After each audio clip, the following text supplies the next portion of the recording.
Have you ever just sat perfectly still in a quiet room, no noise, no phone, and suddenly noticed that time keeps ticking? Nothing big is happening, no drama, no decisions, just you and your thoughts. And yet, second by second, time keeps moving forward. It's kind of strange, isn't it? This invisible thing called time always flowing, even when nothing's going on. We usually only think about time when we're waiting for class to end, for a holiday to begin, for a message to arrive. But here's the truth. Time doesn't wait for us. It doesn't care if we're busy or bored, it just flows. Imagine time like a giant, quiet river, always moving in one direction at its own pace. It doesn't speed up if you're running, and it doesn't slow down if you're resting. It carries everything along whether we notice it or not. A long time ago, scientist Isaac Newton thought of time just like this.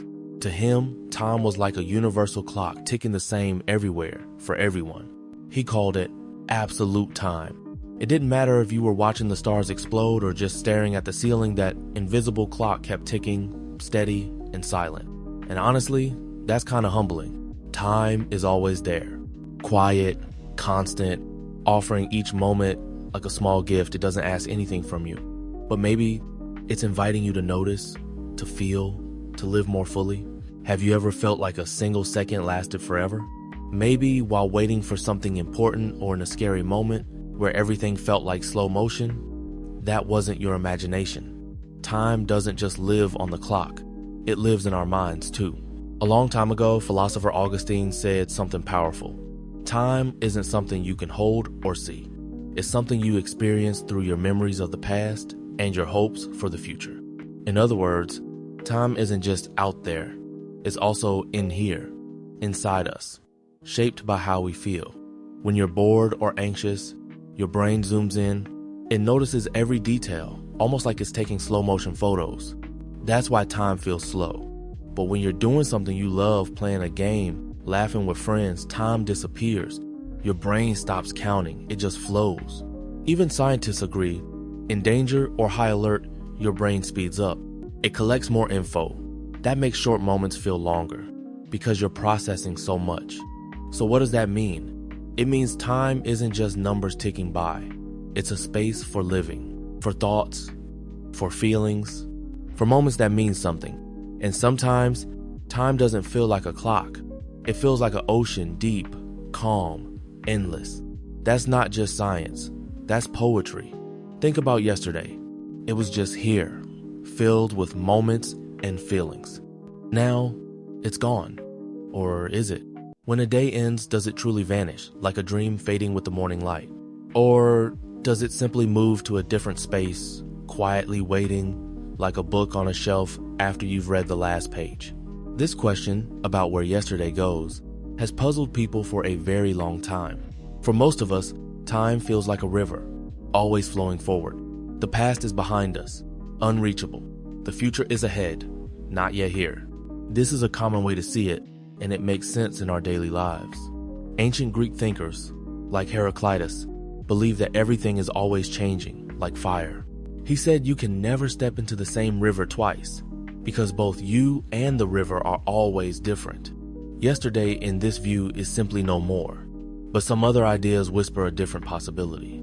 Imagine time not as a river, but as a giant, still painting.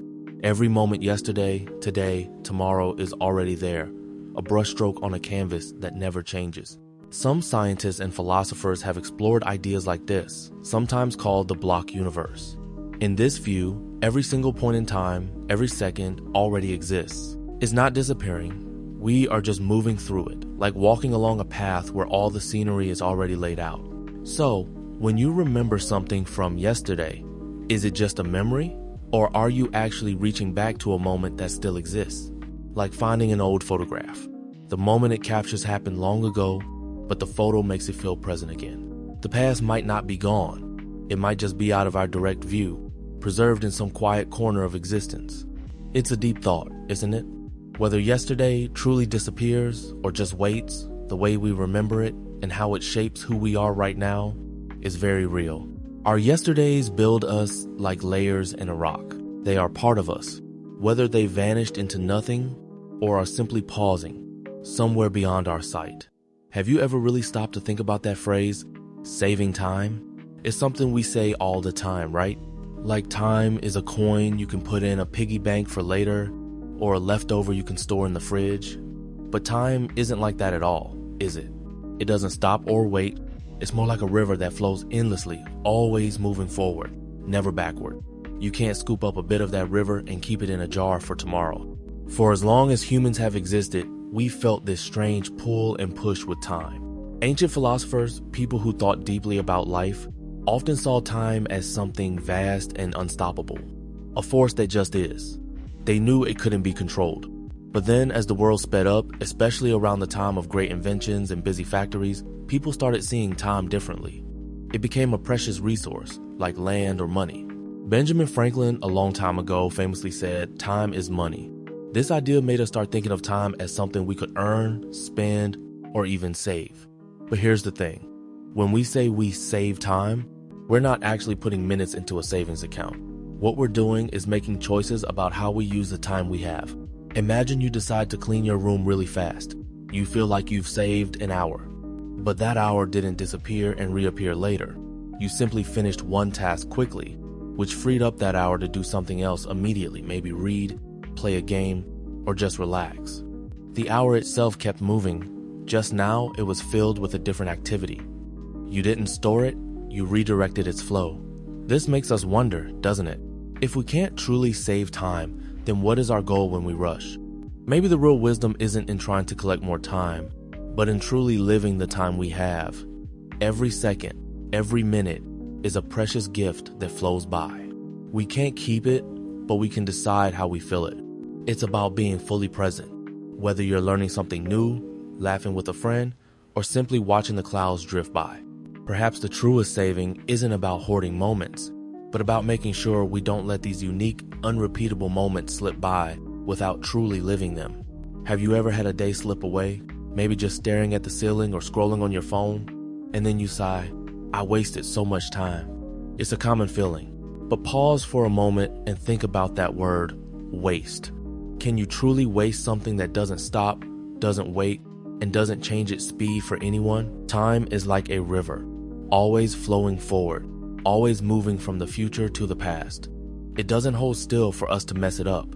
So, maybe it's not time itself that we waste. Instead, it could be how we choose to live within that river. The Roman philosopher Seneca, long ago, thought a lot about this. He said people often live as if they have endless time, spending it carelessly on things that don't truly matter to them. He believed that our most valuable possession isn't money or things, but time itself. He wasn't saying time could be wasted in the sense of disappearing. He meant we often don't use it wisely. We might spend it without thinking, or on activities that don't bring us joy or purpose, and later we regret it.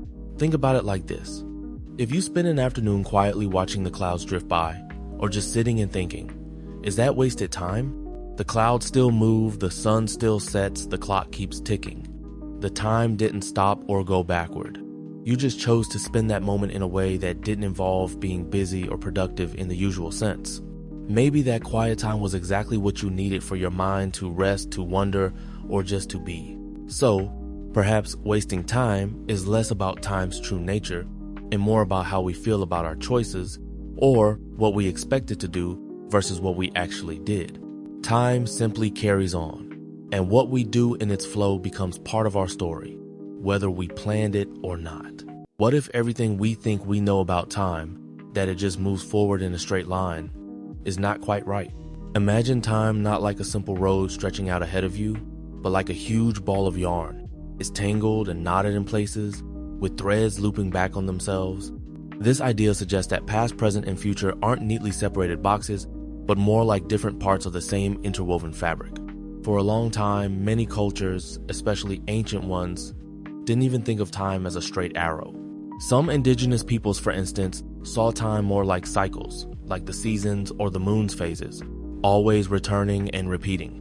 They didn't always imagine it as something that just keeps moving forward, never looking back. And even today, some very smart thinkers in science wonder if time could bend or loop, like a river that doubles back on itself before flowing on. Think about a strong memory you have. Sometimes a certain smell or a piece of music can suddenly make a moment from years ago feel so incredibly real, so now that it's almost like you're right there again. Or think about how when you're really excited for something, time can feel like it rushes by in a blink.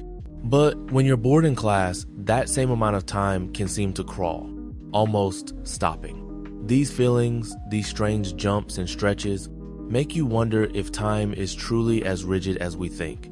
If time isn't a straight line, but this beautiful, complex tangle, then maybe our moments aren't truly gone forever.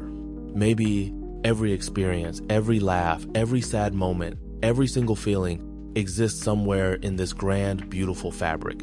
It's a calm, gentle thought that perhaps nothing truly vanishes, but just becomes part of a bigger, timeless picture, always connected. Have you ever noticed how cartoons show time zipping by with those wavy, squiggly lines? Maybe a character races off, or the sun and moon spin quickly to show a whole day passing. Here's the thing. Those simple lines are a brilliant way artists tell us, without words, that time isn't just ticking along steadily. It's moving fast. Think about it like this. These speed lines or motion lines are a visual shortcut. Long ago, even before cartoons, artists would draw lines to show movement. If a hunter threw a spear, you might see lines trailing behind it. This wasn't just about showing an object moving, it was about showing how fast it was moving, creating a blur for our eyes. When early comic strips and animation started, they needed a quick way to communicate speed and the passage of time. They couldn't show every tiny moment, so they found these symbols. It's like a secret language our eyes learned over generations. So, when a cartoon shows a character blurring past with squiggles, it's like when you ride your bike really fast and everything on the side of the road starts to blend together. Or if you spin around quickly, the room gets blurry. Our brains understand this visual blur means speed. When these lines are used for time itself, like showing days flying by, it's the cartoon's way of saying, poof, a lot just happened super quick. It reminds us that time isn't always a steady tick-tock. Sometimes it stretches out, long and slow, like a quiet afternoon reading. Other times it zips past like those squiggly lines, leaving us wondering where the hours went. Cartoons simply capture this feeling. We all know that time has a rhythm, a heartbeat that can speed up or slow down, depending on how we live it.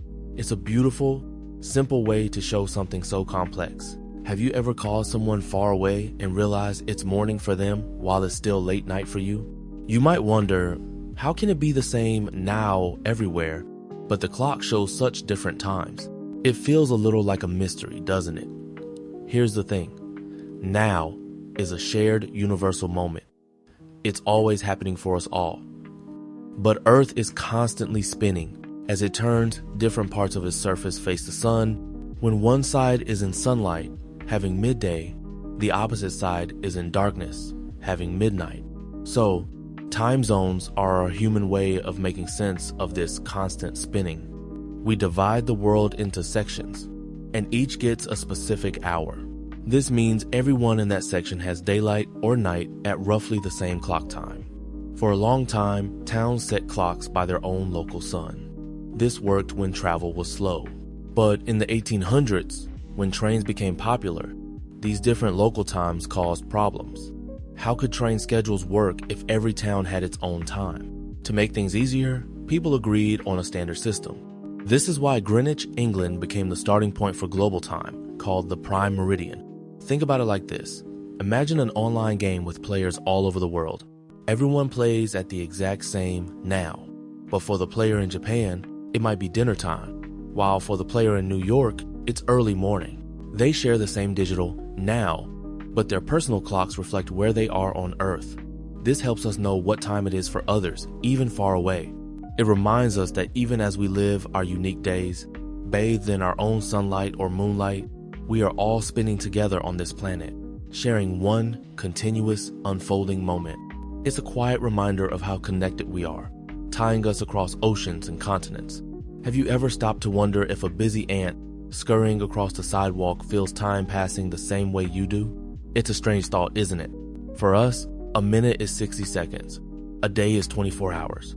But for that tiny ant, its whole world might unfold in a completely different rhythm. Here's the thing. Time itself in the big universe moves steadily. A second is a second. but how we experience that second can feel very different.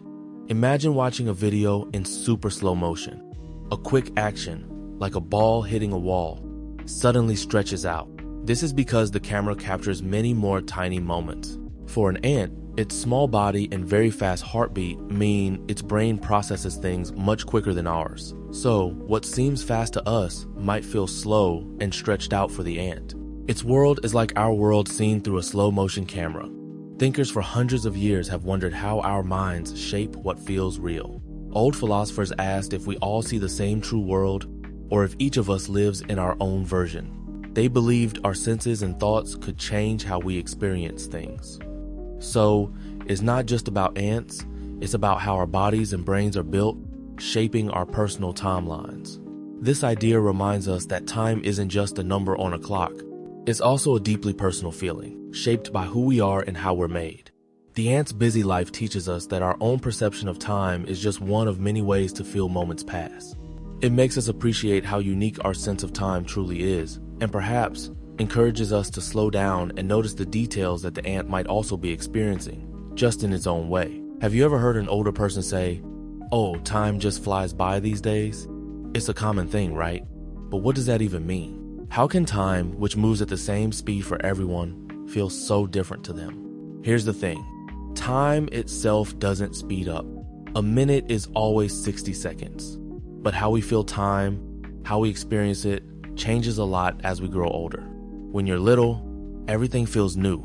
Every day is packed with first learning something new in school, meeting a new friend, trying a new food. Your brain is soaking it all in, making fresh memories. And when your brain makes lots of new memories, time feels longer, more stretched out. It feels like you have more time. Thinkers throughout history have wondered about this. It's not just a modern idea. Ancient philosophers like St. Augustine even talked about how time isn't just a line stretching out, but something that lives in our minds, in our memory. For them, the past is memory, the future is expectation, and the present is just a quick moment. This idea helps us see that our perception is key. So, here's how it works with an example. Think about your summer vacation. When you were younger, those 2 months felt like forever, full of endless days. Every day was an adventure. But for an adult, summer can zip by. Why? Because many days are similar. Work, chores, routine. When life becomes more routine, our brains have fewer new things to record. We're not making as many distinct, sparkling memories. It's like a movie where every day is the same scene over and over. It feels shorter than a movie with lots of different exciting parts. So maybe when older people say time flies, it's not a complaint. It's a gentle reminder. A nudge to fill our days with new curiosities, new learnings, new moments that stand out. It's about how we choose to live each moment, making it rich and memorable. Maybe that's how we slow down time in our hearts, if not on the clock. Have you ever just stopped and wondered if tomorrow is really a thing out there, like a mountain or a star, or if it's just a word we use to keep track of things? It's a big question, and people have been thinking about it for thousands of years. Here's the thing. When we talk about time, we usually mean two different ideas. One idea is that time is a bit like a flowing river. It exists on its own, moving forward steadily, whether we notice it or not. The universe itself is riding this river, moving from past to future. Rocks wear down, stars burn out, and we grow older. These things happen because time is passing, right? This view suggests time is a real part of how the universe works, like gravity. But then there's another idea. This one says time isn't a river out there. Instead, it's something we humans created to make sense of the world. Think about it. We invented clocks, calendars, and words like second or year. These tools help us organize events. Ancient thinkers, like a really smart Greek guy named Aristotle, thought that time was just a way to measure change. He felt like if nothing ever changed, there wouldn't be any time to talk about. It's like when you're bored in class. Time seems to drag, but when you're playing your favorite game, it flies by. The actual thing that is time feels different based on how you experience it. So maybe time isn't really a separate force, but just our way of counting the changes that happen around us and inside us. So is time a deep, unseen current carrying us all along? Or is it a clever tool we invented, like a ruler for moments? It's a beautiful mystery, isn't it? And sometimes, simply wondering about it is enough. Have you ever woken up from a wild, epic dream? One where you lived an entire adventure, only to look at the clock and see just a few minutes have passed? It's a strange feeling, like your brain played a trick on you. But here's the thing, our minds don't always experience time the way a clock does. In the world of dreams, time can bend and stretch. When we sleep, especially during a phase called REM sleep, our brains are super active. They're not just resting, they're creating whole worlds. And in these created worlds, our sense of time can get really weird.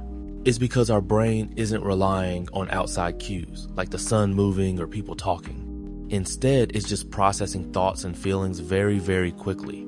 It's like your brain is running a super fast movie in your head. For a long time, thinkers have wondered about this.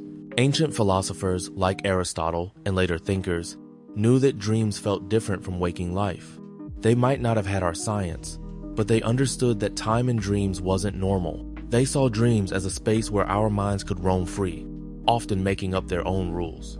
Modern psychology tells us that during REM sleep, our brain areas for memory and emotion are very busy, which can make a short dream packed with intense experiences, making it feel much longer. Think of it like this. Imagine you're watching a highlight reel of an entire sports game. It might only be 5 minutes long, but it's packed with every exciting moment, every goal, every dramatic play. Your brain in a dream can do something similar, compressing a lot of vivid experience into a very short, real-world time. So, when a dream feels like hours, it's not really about the clock time. It's about how much your mind experiences and processes in that short span. It reminds us that time isn't always a steady march forward. Sometimes, it's a feeling, a deep sense of what we've lived through, even if that living happened only inside our heads. It's a beautiful mystery, how our minds can create such vast worlds in moments. Have you ever looked forward to something so much, maybe a birthday or a trip, or the end of a long school week, and wished it could just be now? That feeling, that stretch of time between not yet and here it is a deep part of being human. Why can't we just skip ahead?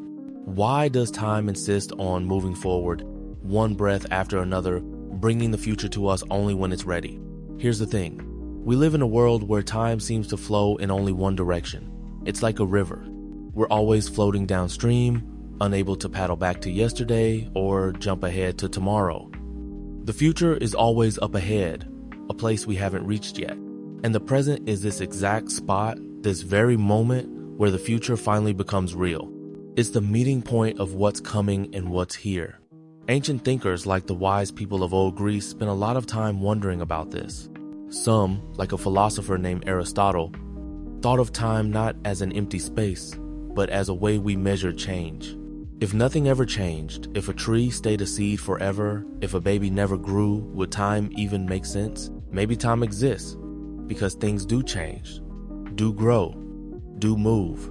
So, the future isn't just a different place, it's a different state of being, brought to us by the unfolding of moments. Think about a puzzle. You can't just put the last piece in first. You have to build it piece by piece, seeing how each part connects to what came before.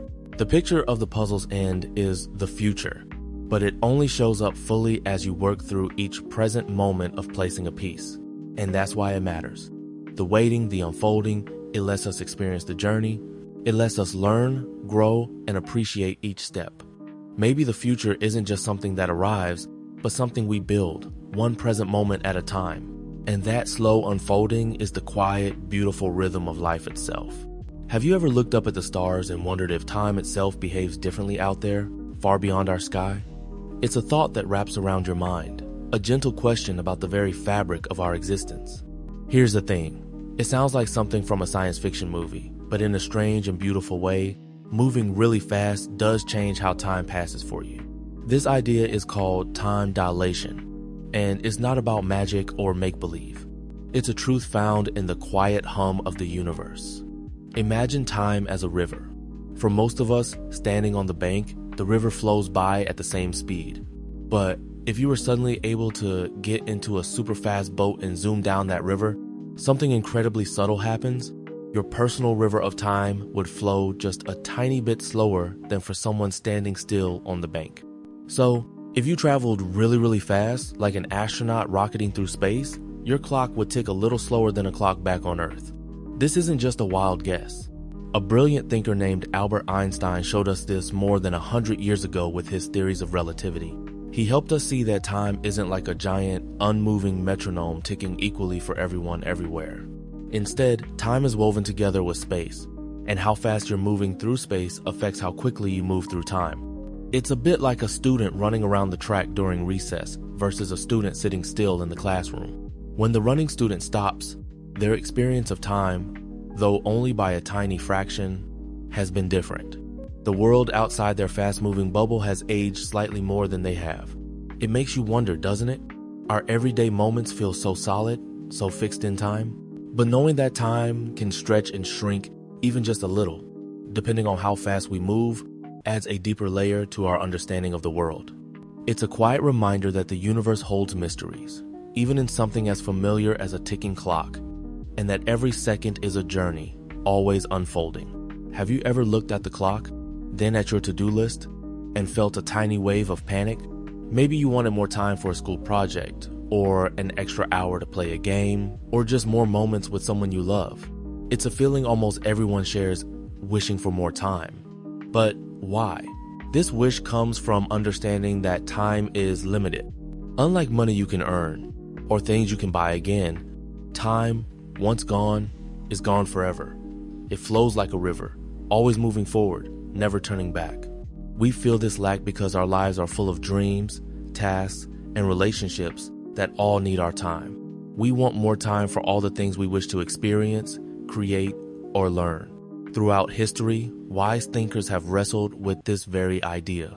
Centuries ago, a Roman philosopher named Seneca wrote about how valuable time is. He thought many people waste their time on unimportant things, or they don't even notice how quickly it passes.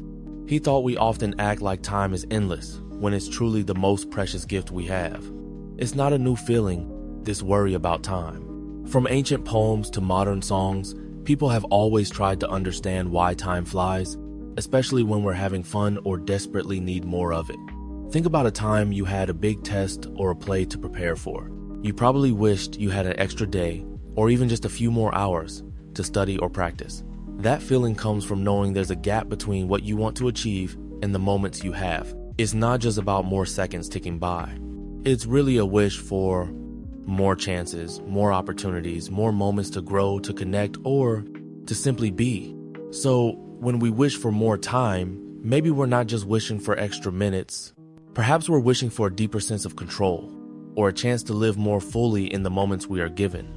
It's a gentle reminder to notice the beauty in each passing moment, and to use the time we have wisely, creating memories and experiences that truly matter. It's a quiet reflection on what we value most. Have you ever closed your eyes and tried to imagine nothing at all? Not just an empty room, but truly nothing. No light, no sound, no space, not even air. It's hard, right? Now, try to imagine a time before time. What was that like? It's one of the biggest questions humans have ever asked, and it makes your mind twist in knots. Here's the thing. For us, time feels like a river always flowing forward. We measure it with clocks and calendars, watching moments pass. But scientists and thinkers believe that time itself had a beginning. They often talk about the Big Bang, which is when the universe, and probably time, began. So, if time started with the Big Bang, what was there before that bang? Was it just nothing? Or was it something we can't even dream of? Because our brains only know about things that exist in time. Ancient Greek thinkers, for example, wondered if there was an eternal, unchanging something from which everything came. And many creation stories from different cultures describe a state before anything existed, a sort of formless void, before a god or a force brought order and beginnings into being. It's like when you're about to start a brand new video game. Before you press start, before the characters appear or the music begins, there's just a console waiting. It's on, but the game world hasn't begun yet. That blank screen before the game starts, maybe it's a bit like what was before time. This question teaches us something deep. Some mysteries are so vast, They stretch beyond what we can fully grasp with our everyday minds. And that's okay. It reminds us that the universe is full of wonders. And just thinking about these big questions can make our world feel much bigger and more amazing. It's a space where curiosity can truly wander free. Have you ever stopped to wonder if time itself could just stop? Imagine if 1 second everything was moving and the next, it all just froze. Not just the clocks on the wall, but everything. The birds in mid-flight, the waves crashing on the shore, even your own thoughts. It's a huge idea, almost impossible to truly picture. But it makes you think, doesn't it? When we talk about time stopping, we're not just thinking about a broken watch. We're talking about the end of all change. Every event, every movement, every shift would cease.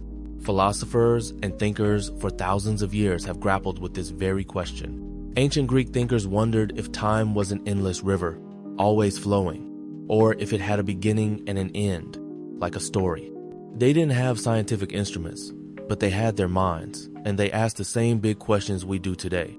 Some believed time was a part of the universe, and if the universe changed, time changed too.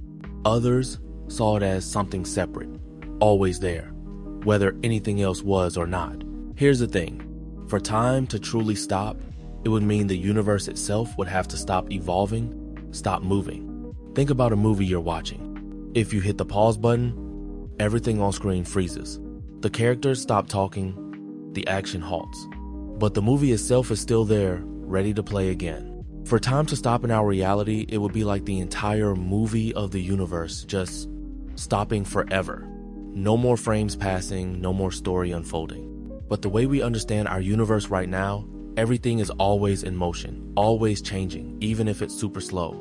Galaxies drift, stars burn out, new ones form. So for time to truly stop, all of that energy, all that movement would have to simply vanish. It's a thought that wraps your mind in a gentle puzzle. We don't have an answer, and maybe we never will. But it's beautiful to ponder such a deep mystery, to let your thoughts wander to the very edges of what we understand about existence itself. Have you ever wondered why the best days, the happiest times, seem to rush by in an instant, like a burst of sunshine that fades too quickly, leaving us wishing for more? This feeling, that joy makes time speed up, is one of the most common and puzzling things about how we experience the world. It's not just a trick, there's something real happening in our minds. Here's the thing, when we are truly happy, our brains are fully engaged with what's happening right now. We are focused on the laughter, the fun, the feeling of connection. Our attention isn't on the clock or on waiting for something else. We're completely lost in the moment. Because we're not consciously counting the seconds or minutes, time feels like it's flying. It's the opposite when we're bored or sad. Then, every single second can feel like an eternity. Our minds look for things to focus on, and if there's nothing interesting, we start to notice time itself passing very slowly. Philosophers, even ancient ones, have thought about this. St. Augustine, a thinker from a very long time ago, believed that time wasn't just a fixed line out in the world, but something we experience inside ourselves. He said that time is a distension of the mind, meaning it stretches and shrinks depending on our inner state and how we pay attention. So it's not the clock that changes, but our minds processing the moments differently. Think about a summer vacation you loved. Maybe it was a trip to the beach, or spending weeks playing outside with friends. Those days probably felt incredibly short, like they were over before you knew it. But if you remember a long, quiet afternoon when you had nothing to do and just felt bored, that afternoon might have seemed to drag on forever. This isn't magic. It's how our brains process our engagement with the world. So maybe the fact that happy moments feel brief isn't a bad thing. Perhaps it's a beautiful sign that we were fully present, truly living and feeling those moments. It tells us that when we are completely absorbed in joy, time simply fades into the background, leaving us with a pure, rich memory. It encourages us to find more of those moments where time seems to vanish. Have you ever sat in a classroom, watching the secondhand crawl, convinced that time has stopped just for you? It's a strange feeling, isn't it? That a single hour can feel longer than a whole day, all because the subject isn't grabbing your attention. But then, when you're deeply engrossed in a video game or laughing with friends, hours vanish like smoke. Why does time play such tricks on us? Here's the thing. Time isn't just about the clock on the wall. It's also deeply personal. living inside our minds. When we're bored, our minds wake up in a different way. They start looking for something, anything, to fill the quiet. Every small sound, every detail of the room, even the quiet ticking of a clock becomes super noticeable. And that makes each moment feel stretched out, endlessly long. But when we're truly engaged, our minds are busy. We aren't checking the clock. We're just doing. Thinkers for thousands of years have puzzled over this. Even ancient thinkers, like St. Augustine, wondered about this. He famously said he knew what time was until someone asked him to explain it. He understood that our minds have a huge role in how we experience time. It's like time isn't just a river flowing past us, but a river we can sometimes swim in slowly, and sometimes rush down like rapids, depending on our state of mind. It's a part of our psychology, how our brain processes information based on how we feel. So when that history lecture feels like it will never end, know that it's not just the clock being slow, it's your mind trying to make sense of a quiet, unstimulating space. And in doing so, it stretches out every second. But when you're building something amazing or lost in a good story, time speeds up because your mind is fully alive. And that's a pretty cool thought, isn't it? How our inner world can literally change something as constant as time. Imagine for a moment, what if every single breath you take, every blink of your eye, every tiny choice you make isn't just happening in one reality? What if in that exact same second, there are countless other versions of you living out all the other possibilities? It's a wild thought, but it's a concept that has truly fascinated people for ages. This idea is often called the many worlds concept, though we'll just call it the idea of endless possibilities. It suggests that with every choice made, or even with every random event, the universe branches. So if you pick up a blue pen, there's a universe where you picked a red one instead, and another where you didn't pick up any pen at all. It's like the universe is constantly splitting into new versions of itself, based on every tiny thing that could happen. This isn't just something from science fiction movies. Some very smart people, even ancient Greek thinkers like Heraclitus, wondered about constant change and how everything is always becoming something new. Later, some scientists, especially those studying super tiny things like atoms, started seeing patterns that made them wonder if all possible outcomes of an event actually happen, just in different worlds or realities. It's a deep mystery. Think about something simple, deciding what to eat for breakfast. In this reality, you might choose cereal. But what if, in that very same moment, there's another reality where you chose toast? And another where you just slept in and skipped breakfast entirely? Every single second, filled with tiny decisions and happenings, could be a doorway to a whole new chain of events, a whole new universe for that particular choice. It makes you think about how vast and amazing each moment really is, doesn't it? Every second isn't just a brief tick of the clock.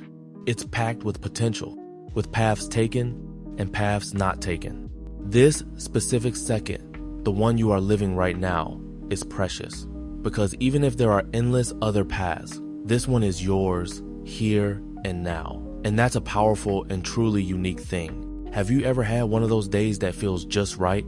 Maybe the sun was shining, you laughed a lot with your friends, or you learned something amazing. And in that moment, didn't you wish you could just hit a button, a magical pause button, and freeze it forever? Hold on to that feeling, that sunshine, that perfect moment. Here's the thing, we can't. Time only moves one way, forward. It's like a river that never stops flowing. You can step into the water, feel it rush past you, but you can't hold on to a single drop or make the river stand still. This idea of time always moving has puzzled people for thousands of years. Ancient Greek thinkers, like a philosopher named Heraclitus, talked about how you can never step into the same river twice, because both you and the river are always changing. That's time in a nutshell. It's always new, always arriving, always passing. So why is it like that? Why can't we just stop it? Well, time isn't just something we measure with clocks. It's a fundamental part of how our universe works. It's the constant, steady beat behind everything. Think about it. A seed needs time to grow into a plant. Music needs time to unfold its melody, and you need time to learn and grow. If time could just stop, nothing would ever happen. Nothing would change or develop. Maybe the true beauty of a perfect day is exactly because it doesn't last forever. The fact that those moments are fleeting makes them so precious, right? It makes us truly pay attention, to feel them deeply, and to remember them clearly. It's not about stopping time, but about being fully present in it. And that's why it matters, because every perfect day, every happy memory is a unique gift that we get to experience fully, even if it passes. We hold on to the feeling, not the clock. Have you ever just stopped, completely still, perhaps in a quiet room, or outdoors looking at the vast sky? In that moment, even though you aren't moving, do you feel like time itself pauses with you? Or does it keep flowing, like a silent river around a stone? Here's the thing, even when we stand perfectly still, our watches keep ticking and the sun keeps moving across the sky. This makes us feel like time is something separate from us, a constant background beat, always marching forward, no matter what we do. It's like we're on a train, and whether we walk around the car or sit still, the train itself keeps moving down the tracks. Time feels that way, always going, always progressing. For a long time, many thinkers, like a famous scientist named Isaac Newton, imagined time as a giant, invisible clock ticking everywhere, all at once, always at the same speed for everyone. This was called absolute time. It was like a huge, unchanging river flowing through the universe, and we were all just little boats on it, being carried along whether we rowed or not. But then, much later, another brilliant scientist named Albert Einstein had a different idea. He suggested that time isn't so fixed. He showed that time can actually seem to speed up or slow down for different people, depending on how fast they are moving. But even with Einstein's ideas, the general feeling is that time doesn't stop just because you do. It still unfolds. Think about watching a movie. You're sitting still on the couch, not moving an inch. But the story on the screen keeps playing out, minute by minute, scene by scene. The characters live their lives, events unfold, and the plot moves forward. You being still doesn't stop the movie. In the same way, the grand story of the universe, the continuous unfolding of moments, doesn't pause because one person stops. So, when you stand still, time still moves. It wraps around you, whispers through the air, and carries the world forward. It reminds us that we are part of something much bigger than just our own small moments. There's a gentle comfort in knowing that even in stillness, the journey continues, weaving us into the vast, unending tapestry of existence. It's a quiet, beautiful dance between our personal pause and the universe's endless motion. Have you ever thought about how we always talk about later? We say, "I'll do my homework later," or "we'll meet up later." It's a common word we use every day. But what if later isn't actually real? What if it's just an idea in our minds? This idea means that the only moment that truly exists is right now. The past is gone, a memory, and the future hasn't arrived yet. So, if later is part of the future that hasn't come, then maybe later isn't real at all. It's more like a concept or a hope, not a moment you can live in. Ancient thinkers like some Buddhist philosophers have talked about this for thousands of years. They believe in present moment awareness, which means focusing completely on what's happening right now. For them, true reality is always and only the present. They saw the past as memory and the future as imagination. Even some modern scientists, looking at physics, wonder if time flows or if every moment is just there and our brains experience it one bit at a time. Think about watching a movie. You see scenes unfold, but the entire movie, every moment, already exists on the film or digital file. You just experience it frame by frame. Maybe our lives are a bit like that. Every later is already part of the whole film, but we only get to experience the current frame. If later isn't real, what does that mean for us? It might mean every now is incredibly important. It reminds us to truly be here, in this breath, this conversation, this moment. It's a gentle nudge to appreciate what's happening right now, instead of always waiting for something that might not come. It makes each now feel precious and full. Have you ever closed your eyes and suddenly found yourself back in a specific moment? Perhaps the exact feeling of sunlight on your face during a forgotten summer? Or the scent of a certain flower that brings back a grandparent's garden? It's almost as if time hasn't touched that memory at all. Why do some moments stay so bright, so clear, even as years stretch out behind us? Here's the thing. Memories aren't just like dusty old books on a shelf in our minds. They are deeply connected to our emotions. When something truly powerful happens, whether it's a moment of great joy, a feeling of deep sadness, or even a sudden surprise, our brains pay extra attention. It's like a built-in highlighter for our experiences. The stronger the feeling, the more intensely the memory gets stamped into our minds. Philosophers long ago, even ancient Greek thinkers like Plato, thought about how memory worked. They imagined it sometimes like pressing a seal into soft wax. The harder you press, the clearer and longer lasting the impression. For us, that pressure is often our feelings. When your favorite song from years ago comes on, and suddenly you're not just hearing the music, but feeling the exact mood you were in when you first heard it, that's your emotions bringing the memory back to life. Your brain, especially parts like the amygdala, which handles emotions, and the hippocampus, which forms new memories, work together to glue that feeling to the event. So a vivid memory isn't just a record of what happened. It's a living echo of how we felt then. These echoes remind us that time doesn't simply erase things. Instead, it allows certain moments, those rich with feeling, to shimmer through the years, shaping who we are and connecting us always to our past selves. It shows us how deeply our feelings can color the story of our lives. Have you ever shouted across a big empty space, like a canyon or a huge gymnasium, and then, a moment later, you hear your own voice bounce back to you? That's an echo. It's a simple thing, really just sound waves hitting something hard and coming back. But here's what's cool. An echo doesn't just repeat a sound, it seems to stretch out the very moment the sound was made. It makes you feel like time itself has paused or slowed down for that specific noise. Think about it this way.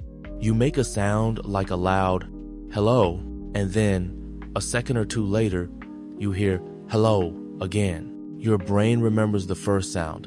It knows the second sound is connected to the first.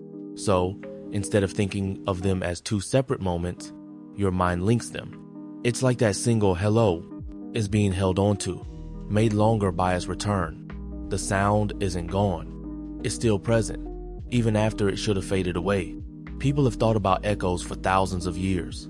The ancient Greeks, for example, had a myth about a nymph named Echo. She was cursed and could only repeat the last words spoken to her. This old story shows how echoes have always made us wonder about sound and time. For them, an echo was a kind of lingering presence, a voice that wouldn't quite let go. It wasn't just a sound, it was a memory of a sound, replaying itself. So, when an echo hangs in the air, it teaches us something about how we feel time. It's not just a clock ticking, second by second. Our minds can make a single event, like a sound, feel extended and prolonged. The echo makes us stop and listen to the same moment twice. It's a reminder that time can feel different depending on what our senses are telling us. A simple sound bouncing back can turn one small moment into a small, stretched out eternity. It just stays with us a little longer. Have you ever really thought about why we need clocks? Before we had screens and ticking hands, how did people know when to wake up or when to meet? It's a curious thought. Time itself isn't something you can touch or see. It's more like a deep, unseen river, always flowing. Humans, though, like to make sense of things, to organize our lives. So, clocks were created to measure that endless flow. Early humans relied on natural rhythms. The sun rising, the moon changing, the season shifting, these were their clocks. They used sundials, simple shadows telling time. Later came water clocks, where water slowly dripped, and sand clocks, like those in board games. These tools weren't about exact seconds. They were about marking big pieces of time, helping people know when to plant or hunt. But as communities grew, people needed more precision. Farmers needed to plant at the right moment. Traders needed to know when markets opened. If you wanted to meet a friend, you couldn't just guess the middle of the day. Imagine trying to start school or a team practice if no one knew what time it was. Clocks became crucial. They gave us a shared language for time, a way for everyone to work and live together without chaos. And that's the quiet beauty of it. Clocks aren't time itself, but they help us navigate its vastness. They let us connect, share moments, and build a rhythm together. They are tools that bring order and help us be present with each other. It's a calm reminder of how we create meaning and structure, even around something as powerful and constant as time. Have you ever paused and truly wondered, Where does a moment go once it's passed? Like a whisper on the wind, yesterday is gone. We feel it slip away. But where exactly does it go? It's not like a person walking out of a room, right? Here's the thing. We talk about time passing or flowing like a river, but it's not really a physical object that packs up and leaves for some distant place. It's more like the way things change, or how events unfold. Think of it this way. When a tree grows, its old leaves don't go somewhere specific. They just aren't there anymore in their original form. The tree itself has changed. Time is kind of similar. It's the constant unfolding of everything around us and within us. Ancient thinkers, thousands of years ago, puzzled over this same idea. A Greek philosopher named Heraclitus once famously said, "You can't step into the same river twice." He meant that everything is always changing. The river is never the same because new water is constantly flowing through it. And you, the person stepping in, are also always changing, even if just a tiny bit. This idea makes us think that time isn't a separate thing moving through the world. Instead, it is the world's movement and change itself. Every second, the now becomes the then, not because it flies away, but because the very next now arrives. Consider your favorite song. When you play it, the notes don't go anywhere when they're finished. They just stop being the present sound, making way for the next note. The song exists as a whole, but you only hear it one moment at a time. The past part of the song isn't hiding in a different room, it's just no longer happening. It has transformed from a present sound into a memory. So maybe time doesn't really go anywhere at all. Maybe it's not a path we walk on, but the walking itself, each moment doesn't disappear into a hidden place. It transforms, becoming part of what was. It leaves its mark on what is, and quietly shapes what will be. It's a continuous becoming, an endless, gentle shift that carries us forward. Do you ever feel like you're running, always trying to catch up with something invisible, like there's a clock ticking and you're just a little bit behind? It's a common feeling, this sense that time is always ahead of us. But here's a thought. What if catching up isn't even possible? What if time isn't a race to win? See, time isn't a train we can jump on or off, or a finish line we can cross. It's more like a river that flows endlessly and without pause. We are always in the river, carried along by its current. We can't speed it up or slow it down no matter how much we wish we could. Ancient philosophers, thinkers from long ago, often talked about time this way. They knew that time doesn't really care about our plans or our deadlines, it just moves. Some even wondered if time was truly real in the way a tree or a rock is real, or if it was more a way our minds make sense of changes happening around us. Think about a school day. When you're sitting in a really boring class, time can feel like it's crawling. But then, when you're hanging out with friends, laughing and having fun, hours can vanish in what feels like minutes. You aren't actually speeding up or slowing down time itself. Your experience of time changes. You're not catching up to the bell or falling behind it. The bell rings when time has simply moved forward. So, maybe the idea of catching up with time is a misunderstanding. We can't control its flow. But what we can do is choose how we ride the current. We can choose to be present in each moment, to notice the small things, and to truly live the seconds, minutes, and hours as they pass. Time won't wait for us, but it doesn't leave us behind either. It just is, and we are in it together. You know that feeling, right? When you're waiting for something amazing, like your birthday, or the last bell on a Friday afternoon, it feels like the clock just stops. Every minute stretches out, long and slow. But then, when you're completely lost in something fun, playing a favorite game, or chatting with friends, time just disappears, hours flying by. So, why does waiting for something always take so long? Here's the thing. Time isn't just about the numbers on a clock. It's also how our minds feel and measure it. When we're waiting, our brains often fixate on the future, on what's coming next. This makes the present, the now, feel incredibly long. Our attention isn't on the present, but on the absence of what we want. Think about it this way. Imagine you're stuck in a waiting room, empty-handed. Every second seems to tick loudly. You notice everything about the quiet just being there. But if you had a really good book to read or an interesting puzzle to solve, you might not even notice an hour go by. Your mind would be busy, engaged in the present moment, and time would simply flow. For ages, wise thinkers, even in ancient Greece, pondered this mystery. They saw time wasn't a steady river. Sometimes it rushed like a waterfall, other times it crept like a lazy stream. They understood that our feelings, our hopes, and where we place our attention deeply change how we experience each passing moment. Our inner state shapes time itself. Our minds have a dial for time. When we're longing for something or bored, that dial slows down. Our minds become super aware of every ticking second, eager for that future moment to arrive. So, when time seems to crawl, maybe it's not time itself being slow. Maybe it's just our minds, full of eager longing, trying to rush through the present. And that's why waiting can be a quiet teacher, showing us patience and how to appreciate the moments we're in, even the quiet ones. Have you ever noticed how some moments fly by, while others seem to drag on forever? A fun afternoon with friends can feel like minutes, but a long, boring lecture might stretch into an eternity. It makes you wonder, right? What if time isn't really a steady river flowing past us, but more like a feeling, or even a story our brain tells itself? This idea isn't new. For centuries, thinkers have questioned what time actually is. An old philosopher named St. Augustine, way back in the day, wondered about this deeply. He said something like, "If no one asks me, I know what time is. But if someone asks me to explain it, then I don't know." He meant that time feels so real, yet it's incredibly hard to pin down. It suggests that maybe time isn't just a physical thing out there, but something our minds create to make sense of change. Think about it this way. Our brains are always working to organize the world around us.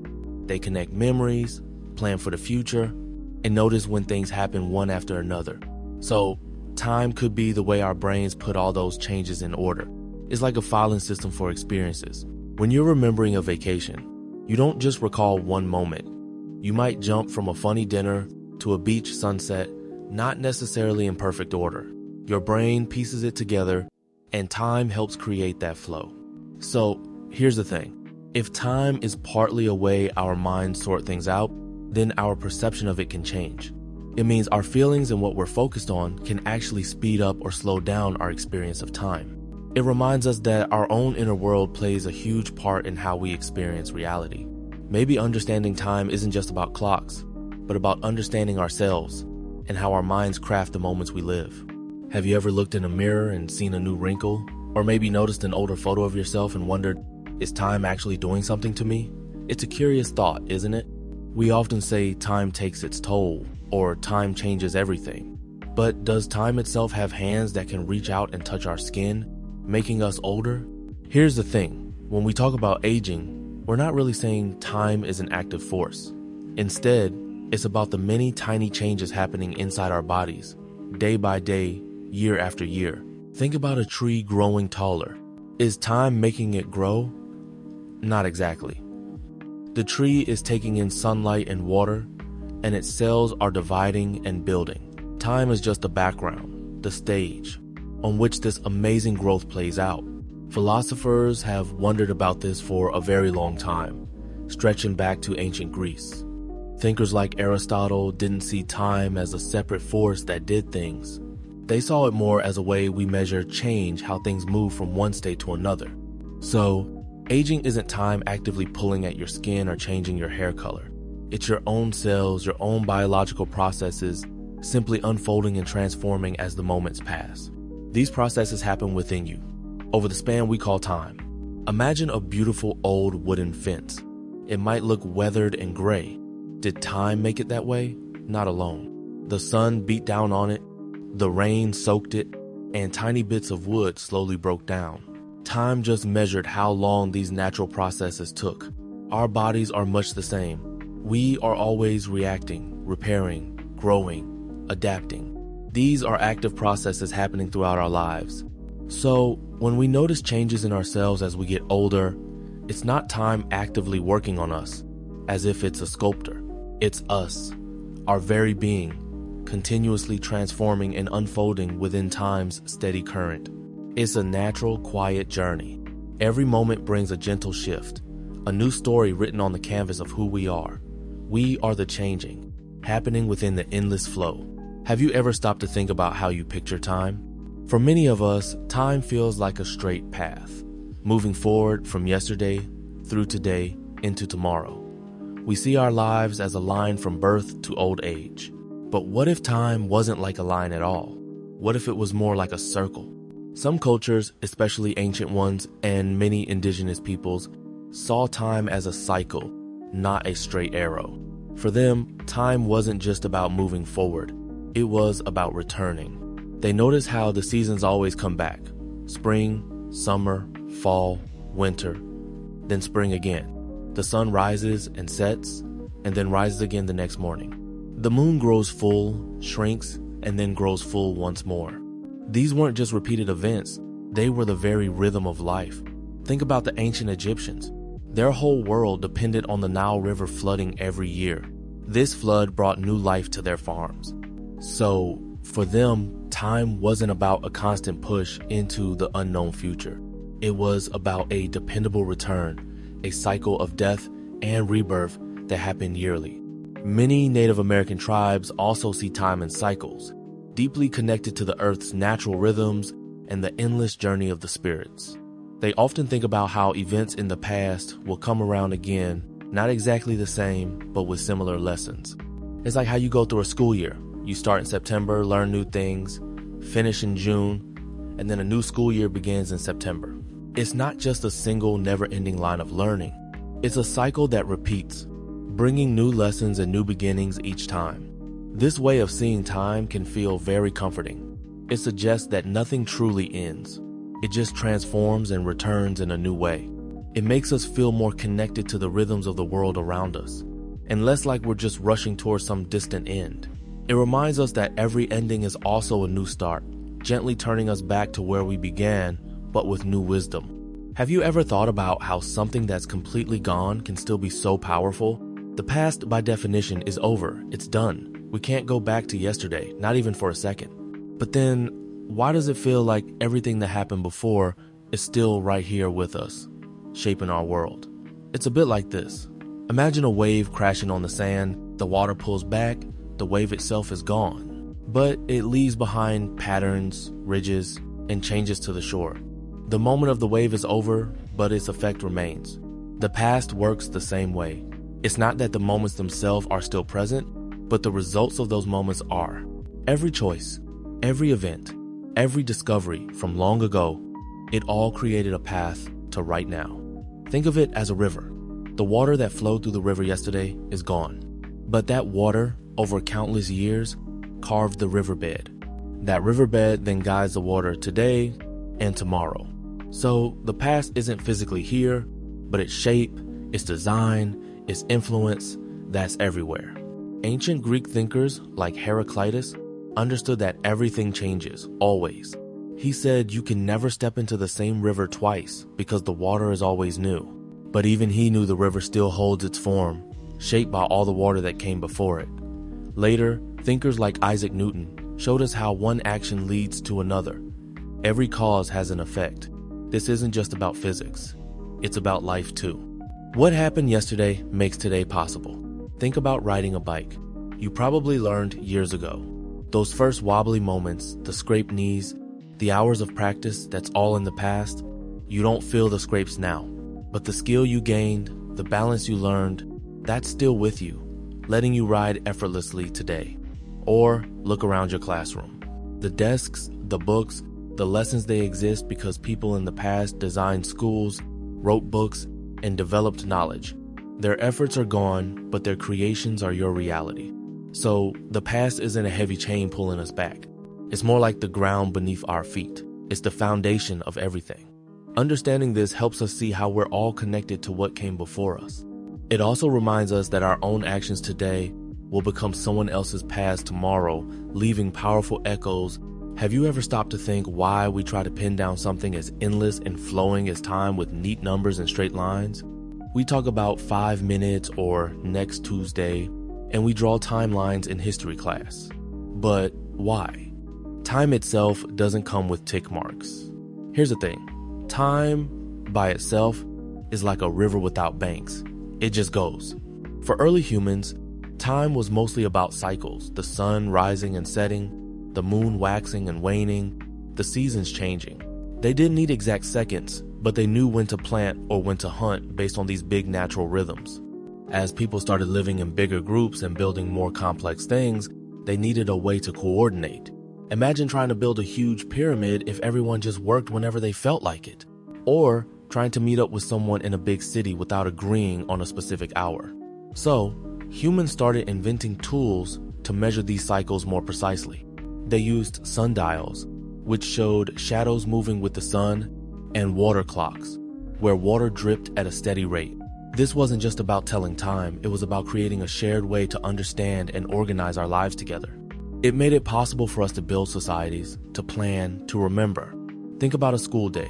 We have bells that tell us when to go to class, when lunch is, and when the day ends. Without those numbers and lines, without a schedule, it would be chaos. You wouldn't know when to show up or where to be. The numbers and lines give a structure to our shared experience. So, when we measure time with numbers and lines, we're not just counting, we're creating a common language. It's our way of trying to make sense of something so vast and abstract. We give it boundaries so we can live within it, share moments, and build a history together, step by measurable step. Have you ever looked around, maybe while walking home or sitting in class, and wondered why we don't see visitors from, say, the year 3000? If someone could really build a machine to jump through time, wouldn't we have noticed them by now? Maybe a person in strange clothes, or someone just appearing out of thin air in a crowd. This is one of the biggest, quietest questions we have when we think deeply about time itself. It's a thought that wraps around your mind like a soft fog. The idea here is pretty simple, but it holds a big puzzle. If time travel into the past were possible, then people from our future, maybe even our own great-great-grandchildren, could come back to our present. But we don't see them. This missing presence is a mystery that has made many thinkers, from old philosophers in ancient Greece to modern scientists in labs today, scratch their heads. It's like setting up a party and inviting everyone from every time, but the guests from tomorrow never show up to tell us what happens next. Some people suggest that maybe time travel just isn't possible at all. The laws of the universe might simply prevent it, like how you can't walk through a solid wall no matter how hard you try.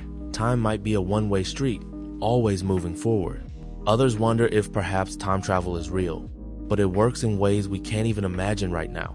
What if going back in time creates a whole new timeline, like when you choose a different path home? You wouldn't meet your past self on the original path because you're now on a new one.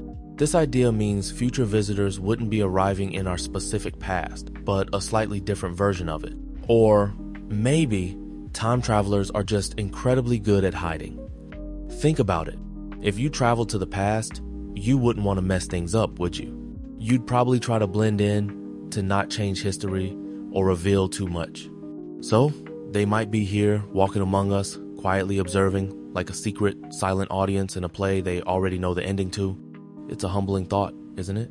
That the future might be here, unnoticed, a whisper in the wind, and maybe, in their wisdom, they choose not to disturb the delicate, unfolding dance of now, leaving our present moment to breathe and become what it's meant to be.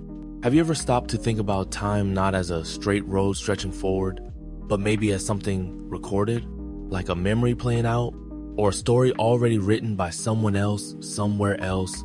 Here's a curious idea. What if our now, this very moment we are living, is actually a long ago time for some other, perhaps much more advanced, being or civilization? It's like we're part of a giant, cosmic echo. This isn't just a wild guess. It's a thought that makes you tilt your head and wonder. Philosophers and thinkers across history have messed with ideas like this.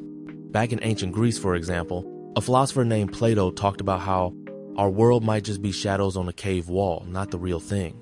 He meant that what we see might not be the full truth, hinting that there could be a deeper reality beyond our grasp. More recently, scientists like Albert Einstein showed us that time isn't the same for everyone.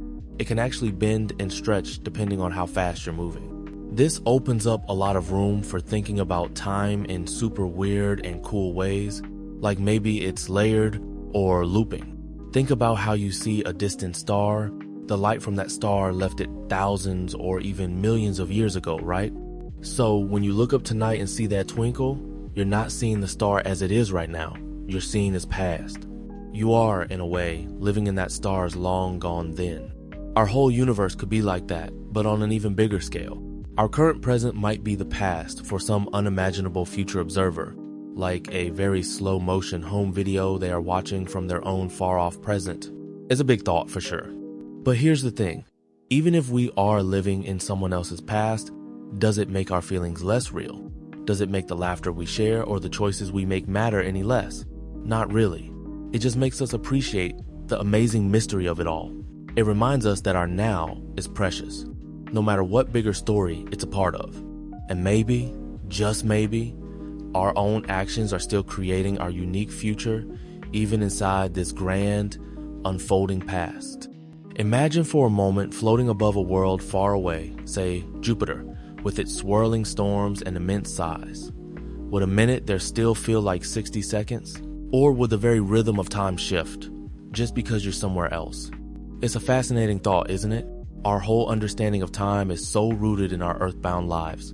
Here's the thing. Time isn't just a steady, unchanging river that flows at the same speed everywhere in the universe. It's more like a part of the universe itself, stretchy and bendy. This idea comes from a truly brilliant thinker, Albert Einstein. He taught us that gravity, that invisible pull that keeps our feet on the ground, also gently tugs on time. The stronger the gravity, the slower time actually moves. This is called gravitational time dilation. So yes, a clock on a massive planet like Jupiter, with its incredible gravity, would tick ever so slightly slower than a clock here on Earth. It's not something you'd feel dramatically, like suddenly moving in slow motion. But if you had super precise clocks and could spend ages on Jupiter, then return, your clock would be behind the one that stayed on Earth. Think of it like this. If you walk through thick mud, your steps are slower than if you walk on a clear path. Gravity is like that mud for time itself, making it just a tiny bit harder, a tiny bit slower to move forward. This quiet fact reminds us how unique our experience of time is, right here, right now, on our own planet. Every second we live, every memory we make, is happening within a moment that is perfectly ours, influenced by the very ground beneath our feet. It makes you wonder about all the different speeds of time unfolding across the cosmos, each moment precious in its own subtle way.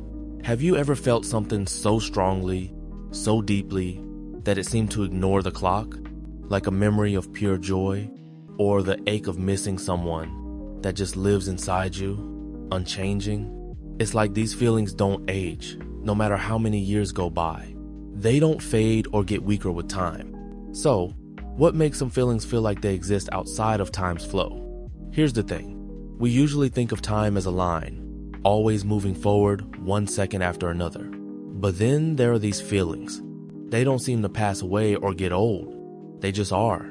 They feel timeless because they connect us to something bigger than the moment. They're not stuck in a specific second. They can resurface years later with the same power. It's like they have their own special kind of energy that time can't touch. Thinkers for thousands of years have wondered about this. Ancient Greek philosophers like Plato talked about forms, perfect, unchanging ideas that exist beyond our changing world. Maybe some feelings are like that. Not physical things that can decay, but pure experiences of the human spirit. Many cultures also talk about a soul or an essence that isn't bound by time. These timeless feelings might be echoes of that deeper part of us, the part that connects us all across generations. Consider the feeling of love for a family member. Your love for a parent or a sibling isn't something that started on a Tuesday at 2 p.m. and will end next year. It just is. Or imagine looking at an old photograph of your grandparents when they were young. You might feel a connection, a warmth, a sense of shared humanity that feels as real now as it did then, even if they're gone. It's like a powerful song you heard years ago. When you hear it again, the same emotions rush back, as if no time has passed at all.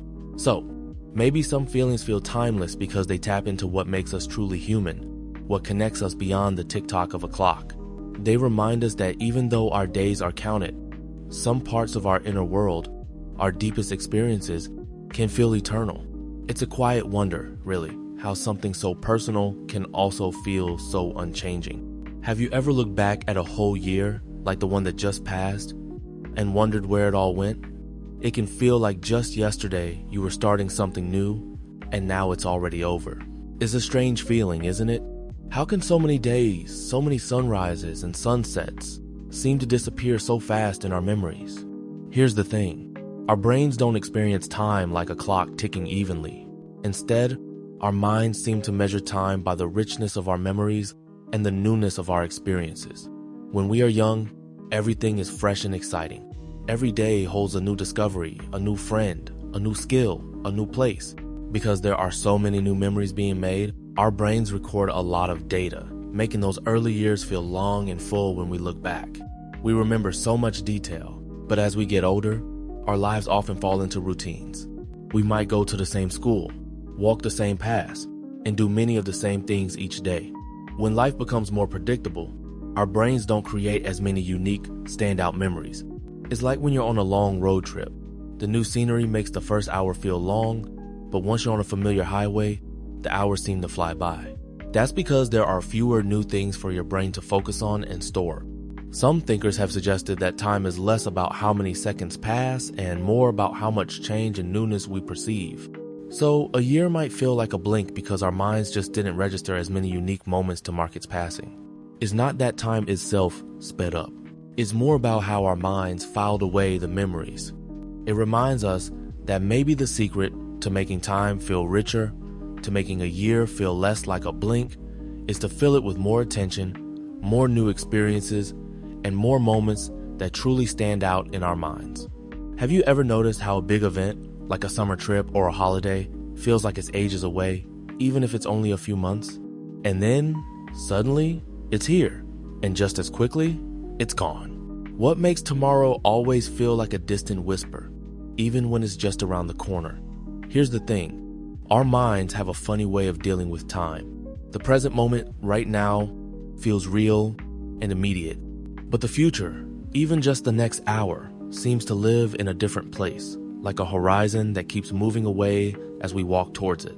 Our brains are mostly wired to focus on the now, what's right in front of us. This helped our ancestors survive. People throughout history have felt this pull. The now is where we are, the later always a step ahead. Think about waiting for something you really want, like tickets to a concert.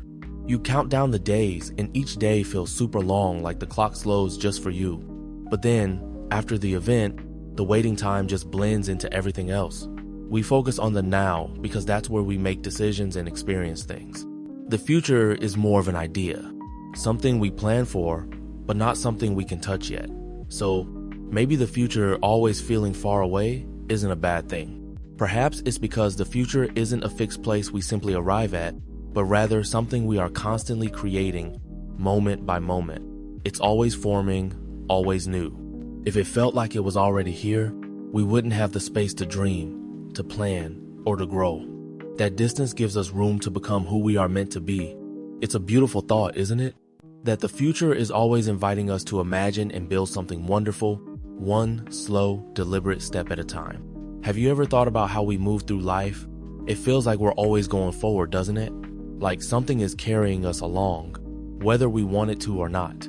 This idea that time is like a flowing river is really old. It suggests that time moves steadily, always in one direction, from the past, through the present, and into the future. We don't control the current, we're just passengers. Imagine a leaf on a stream. It just floats where the water takes it. That's how some people see us in time. We can't paddle upstream to yesterday, and we can't pause the flow to stay in a perfect moment forever. Ancient thinkers, like a Greek philosopher named Heraclitus, talked about this a long time ago. He famously said something like, "You can't step into the same river twice." What he meant was, the river is always changing. New water is always flowing, and so are we, and so is time. The moment you step out and then back in, it's not the exact same river, and you're not the exact same person. Everything is constantly moving and changing. It's a deep way to think about how nothing truly stays still. Think about your school year. It starts in the fall, moves through winter, spring, and then summer. You don't get to restart September and April, right? That year flows onward. Day by day, test by test, memory by memory. You experience it as it happens, one moment after another. That's kind of like being in a canoe on a river. You see the scenery change, You pass landmarks, but you can't go back to that cool spot you just left, not without a lot of effort against the current, which in time is impossible. So maybe time isn't just a measurement on a clock. Maybe it's a force, a gentle but unstoppable current we're all part of. We can't stop the river, but we can choose how we drift, what we see along the banks, and how we feel about the journey. It's a journey we're all on, together moving forward into the unknown. And that's okay. There's a quiet beauty in simply flowing. Have you ever wished you could unsay something? Or undo a mistake? Like dropping a glass and watching it shatter? We usually think of time as a straight road, always moving forward, from morning to night, from yesterday to today. But what if that road suddenly bent back on itself and everything started to rewind? To imagine time moving backward means that cause and effect would flip, actions would undo themselves. A shattered glass would reassemble on the floor, then jump back into your hand. A song played on the radio would slowly unsing itself, notes gathering back into silence. Memories wouldn't be things we gain, but things we lose, fading as the events they were tied to unhappened. Philosophers and scientists have long thought about time's direction. We see the world move from order to disorder, like a neat room slowly getting messy, or a sandcastle crumbling. This everyday experience, this arrow of time, is why our world makes sense moving forward. Ancient thinkers, like those in Greece, often saw time as a line too, always pointing ahead, shaping our future from our past. They rarely imagined it flowing the other way, because everything we know, from learning a new skill to a plant growing, depends on that forward movement. So, if time suddenly started going backward, your latest drawing wouldn't be finished. Instead, the lines would pull back into the pencil, the colors draining away until the paper was blank again. You wouldn't be growing older, you'd be getting younger, unlearning what you knew, your experiences slowly disappearing. It would be a strange, quiet reversal of everything familiar. It makes us realize just how much of who we are and how we understand the world is built on time's steady, forward journey. Have you ever stopped to wonder what time might look like or what sound it makes? When you close your eyes and think about a long, slow summer day, does it feel like a soft, warm yellow? Or does the rushed feeling of a test morning make time seem like a quick, anxious tick-tock? It's interesting to imagine. The thing is, time itself, as an idea, doesn't actually have a color you can see or a sound you can hear with your ears. Time isn't a physical object like a chair or a tree. It's more like a way we understand change and how things happen in order. For thousands of years, people have tried to figure out what time really is. Ancient Greek thinkers, like a philosopher named Aristotle, thought of time as just the measure of motion, how things move from one state to another. It wasn't a thing on its own, but a way to describe events unfolding. Later, many began to picture it like a river, always flowing forward, never stopping. Scientists today sometimes talk about time as a dimension, like the height or width of a space. But none of these ideas give time a specific color or a noise you could record. Here's where our minds come in. We are amazing at connecting abstract ideas to our senses. Think about music. A really slow, calm piece of music might make time feel stretched out and peaceful, almost like a deep, quiet blue. But if you're listening to a super fast, energetic song, time seems to zip by, feeling bright and sharp, maybe like a flashing red. You don't literally see colors with your eyes or hear time itself, but your brain links the feeling of that music and how quickly time seems to pass to those sensory ideas. It's like how a happy memory might feel warm and bright, while a sad one feels cold and dim. So, time doesn't come prepackaged with a color or a sound. Instead, we are the ones who give it those qualities. Our feelings, our memories, and our unique experiences paint time with our own personal colors and fill it with our own quiet sounds. Time isn't just a measure on a clock. It's a reflection of how we live and feel each moment. Have you ever had a perfect day? A moment that felt so good you wished it could last forever? Like laughing with friends? Or a calm quiet just before sleep? It's strange, isn't it? We experience something wonderful, and almost as soon as it begins, it starts to fade. We have to say goodbye. Here's the thing.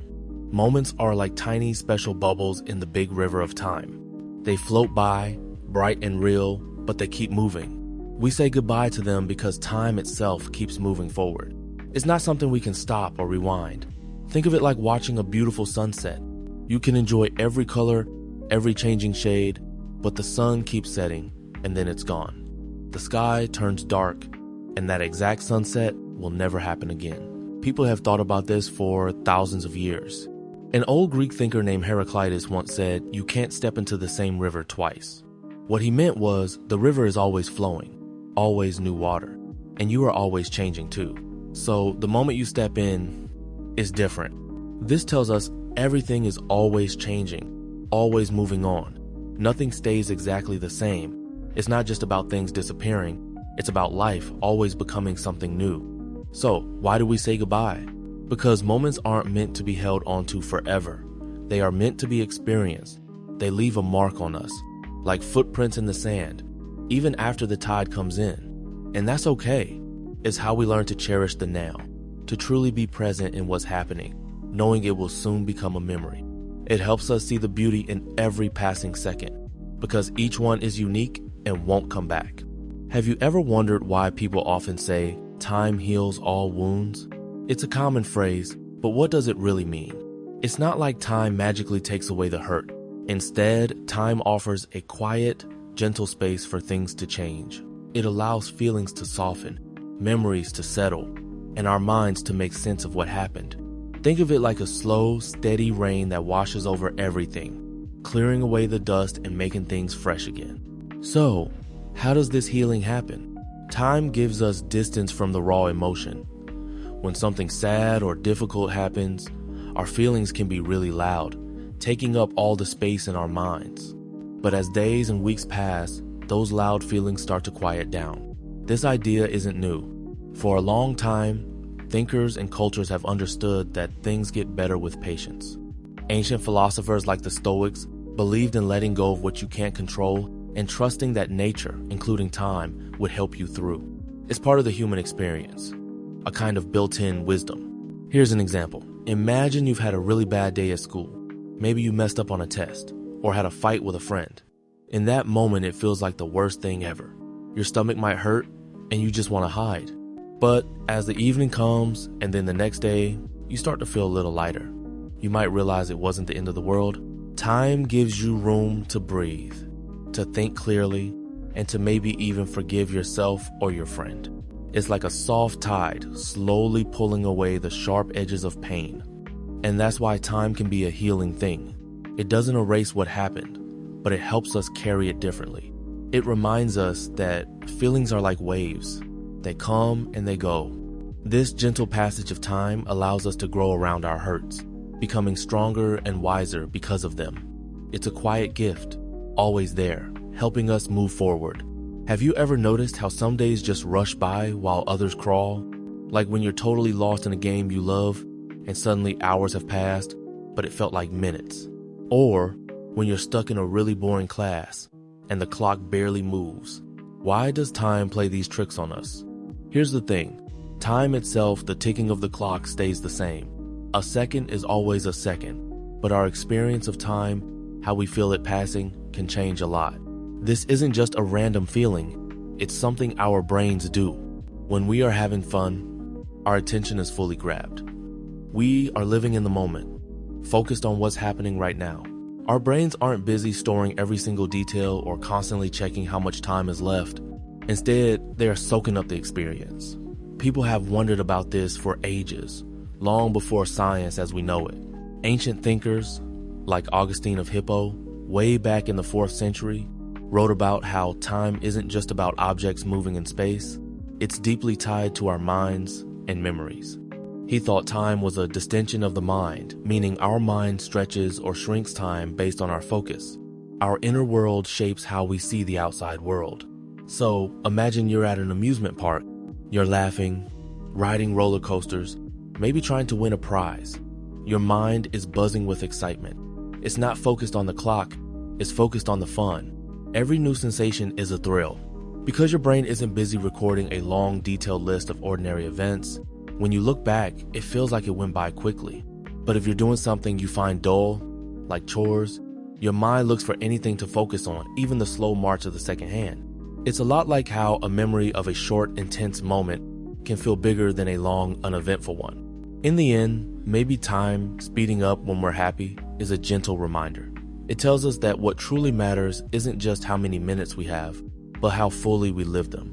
It's about how much of ourselves we put into each moment, finding joy and connection. And those moments, even if they feel brief, are the ones that make our lives rich and full.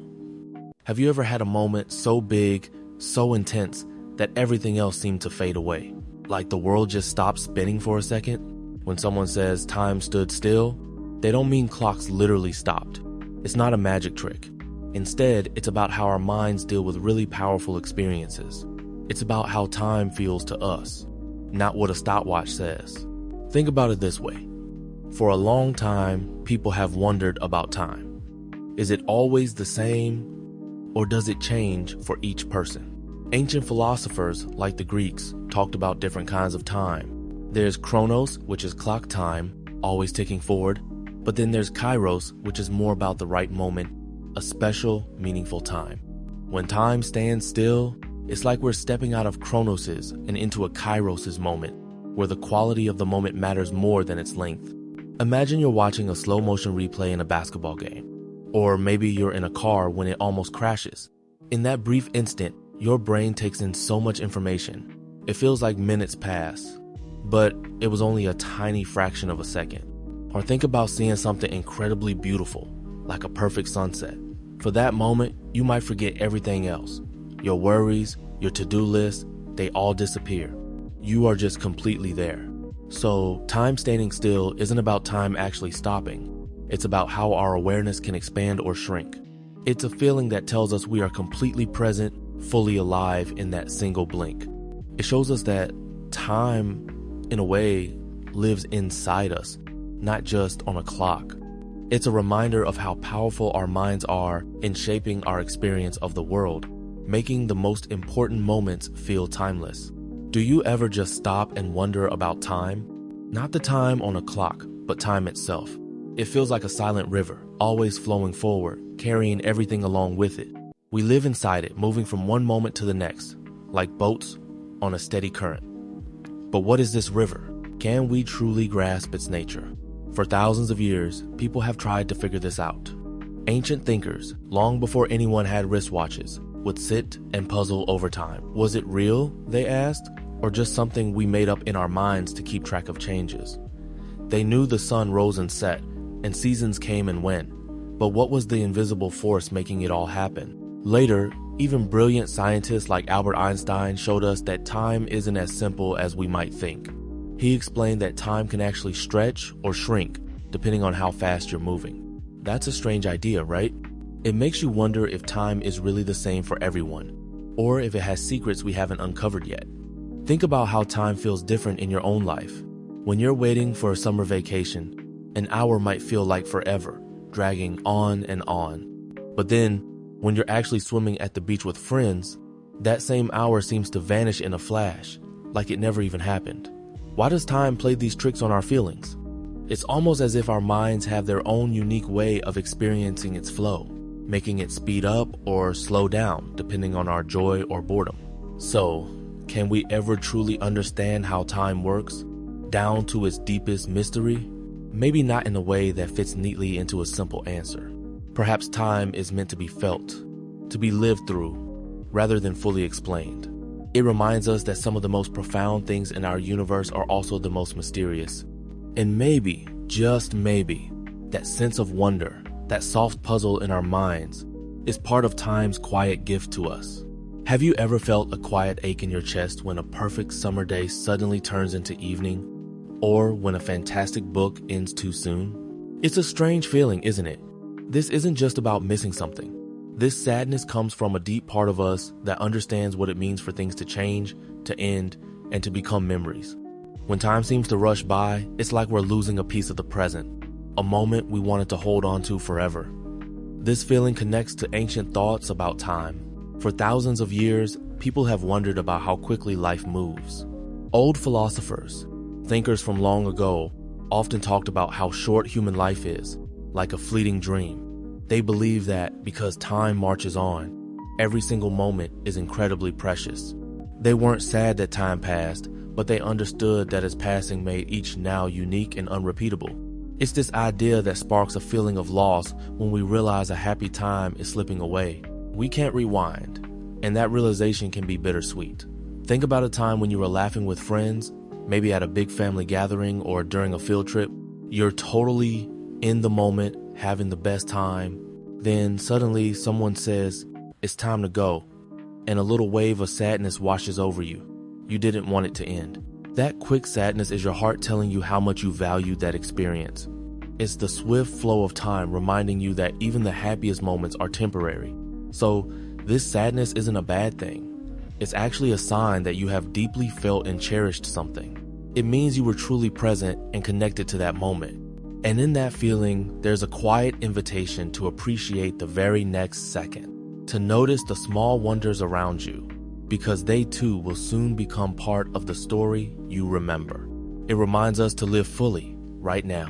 Have you ever felt a school day drag on forever, but a fun Saturday zip by in a blink? Here's the thing. A day always has 24 hours, but how we feel those hours can be totally different. It's like time bends, not in outer space, but right inside our own minds. People have thought about this for a very long time, even before we had fancy clocks. Ancient thinkers noticed that time wasn't just a steady beat. It was something our feelings and experiences shaped. They understood that when you're waiting for something exciting, time seems to crawl. But when you're having a blast, it flies. Think about an hour spent in a dentist's waiting room. Every minute can feel heavy, each second stretching out. You keep checking the clock and it barely moves. But then, picture an hour spent playing your favorite video game with friends. That same 60 minutes just vanishes. You look up and suddenly it's been an hour, but it felt like 5 minutes. This isn't magic. It's how our brains work. When we're really focused and happy, our minds are busy, completely absorbed in the moment. We're not paying attention to the clock. So, time seems to speed up because we're not constantly checking how much has passed. But when we're bored or waiting for something, our attention turns right to the clock. We become super aware of every ticking second, which makes each one feel much longer. And here's another interesting thing. Our memories play a part too. A day packed with lots of new experiences can feel very long when you look back at it later. That's because there's so much to remember, so many moments. But a day where not much happened might feel short, even if it was just as long, because there's little to recall. So, the length of a day isn't just about the sun crossing the sky. It's about what we do with those hours, how our feelings color them, and how our memories hold them. Time, it seems, is not just something out there, but something we experience deep inside ourselves. It's a mystery that reminds us to really appreciate the moments that make a day feel full, whether they fly by or stay with us. Have you ever stopped to wonder if time itself, this constant flow, actually began somewhere, or if it will someday just stop? It's a deep question, one that makes you feel tiny in the face of something so huge. We think of our own lives, which clearly have a start and an end. But what about time for everything else? For a very long time, people have thought about this. Ancient thinkers, like a guy named Aristotle from old Greece, believed that time was eternal. For him, time was tied to movement and change in the universe. And since the universe always moved, time just was. It never began and it would never end. It was like a river that flowed forever. But then, many different religions came along with a different idea. They often taught that time began with creation. Like when God made the world, that's when time started. Before that, there was no time in the way we understand it. It's a bit like someone pressing the play button on a universe-sized movie. And science, today, offers us another way to think about it.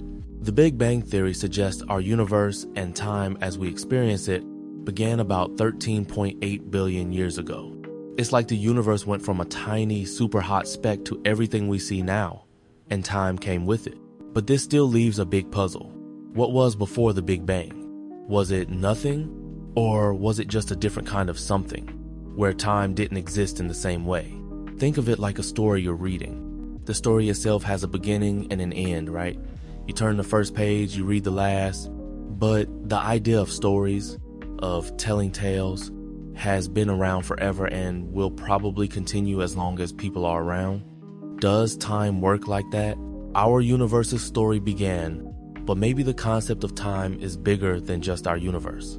It's truly a mystery, and it's okay that we don't have all the answers. Sometimes, the most important questions are the ones that make us think the most, even if they don't have a simple answer. They remind us how much there is to learn and wonder about in this amazing universe. Isn't it a bit strange how we say we need to make time for something? Like time is just there, right? It ticks on, second by second, hour by hour, whether we're paying attention or not. We can't build more of it like a new room in a house. We can't buy it like a new video game. So, what do we really mean when we talk about making time? The idea behind this phrase isn't about creating extra minutes or hours out of thin air. It's more about a deeply human choice.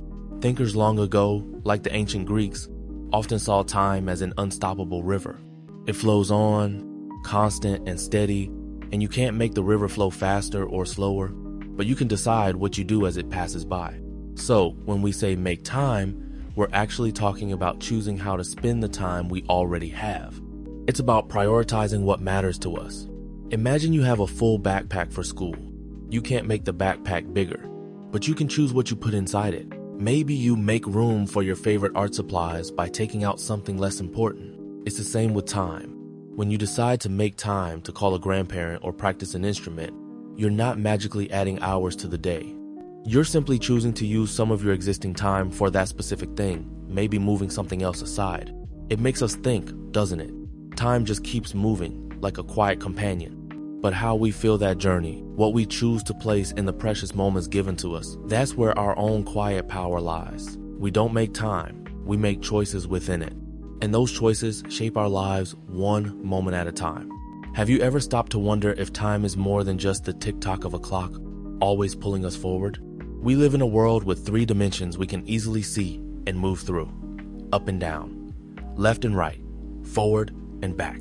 But what if time itself is like a 4th direction, a dimension we constantly travel through but can't quite grasp in the same way? Imagine you're looking at a flat drawing on a piece of paper. That drawing has only 2 dimensions, length and width. If you were a tiny character living inside that drawing, you'd only know those 2 directions. You couldn't imagine something like up or down off the page. Now, imagine we are like those characters, but instead of being stuck in 2 dimensions, we're stuck in 3. Time, then, would be that invisible 4th direction we're always moving along. This isn't just a fun thought experiment. Brilliant thinkers like Albert Einstein explored this idea seriously. He taught us about space-time, suggesting that space and time aren't separate things, but woven together into one big fabric of the universe. It's like they're 2 sides of the same coin. Philosophers have also pondered if all of time, past, present, and future exists all at once, just like all the pages of a book exist, even if you're only reading 1 page at a time. We experience life moment by moment, but maybe every moment is already out there, just waiting for us to arrive. Think about a movie on a DVD. When you watch it, you see scenes one after another. But the entire movie, every scene, every second is already encoded on that disc. The whole story is there from start to finish. We just experience it in sequence. Perhaps our lives, and all of time, are like that DVD. The entire journey already exists, and we are simply playing through our part of it. It's a deep thought. It can make you feel small in a vast universe, but also incredibly connected to everything. If time is a dimension, then perhaps the past isn't truly gone, and the future isn't truly unwritten. They might simply be other points in this unseen 4th direction, waiting to be seen or experienced.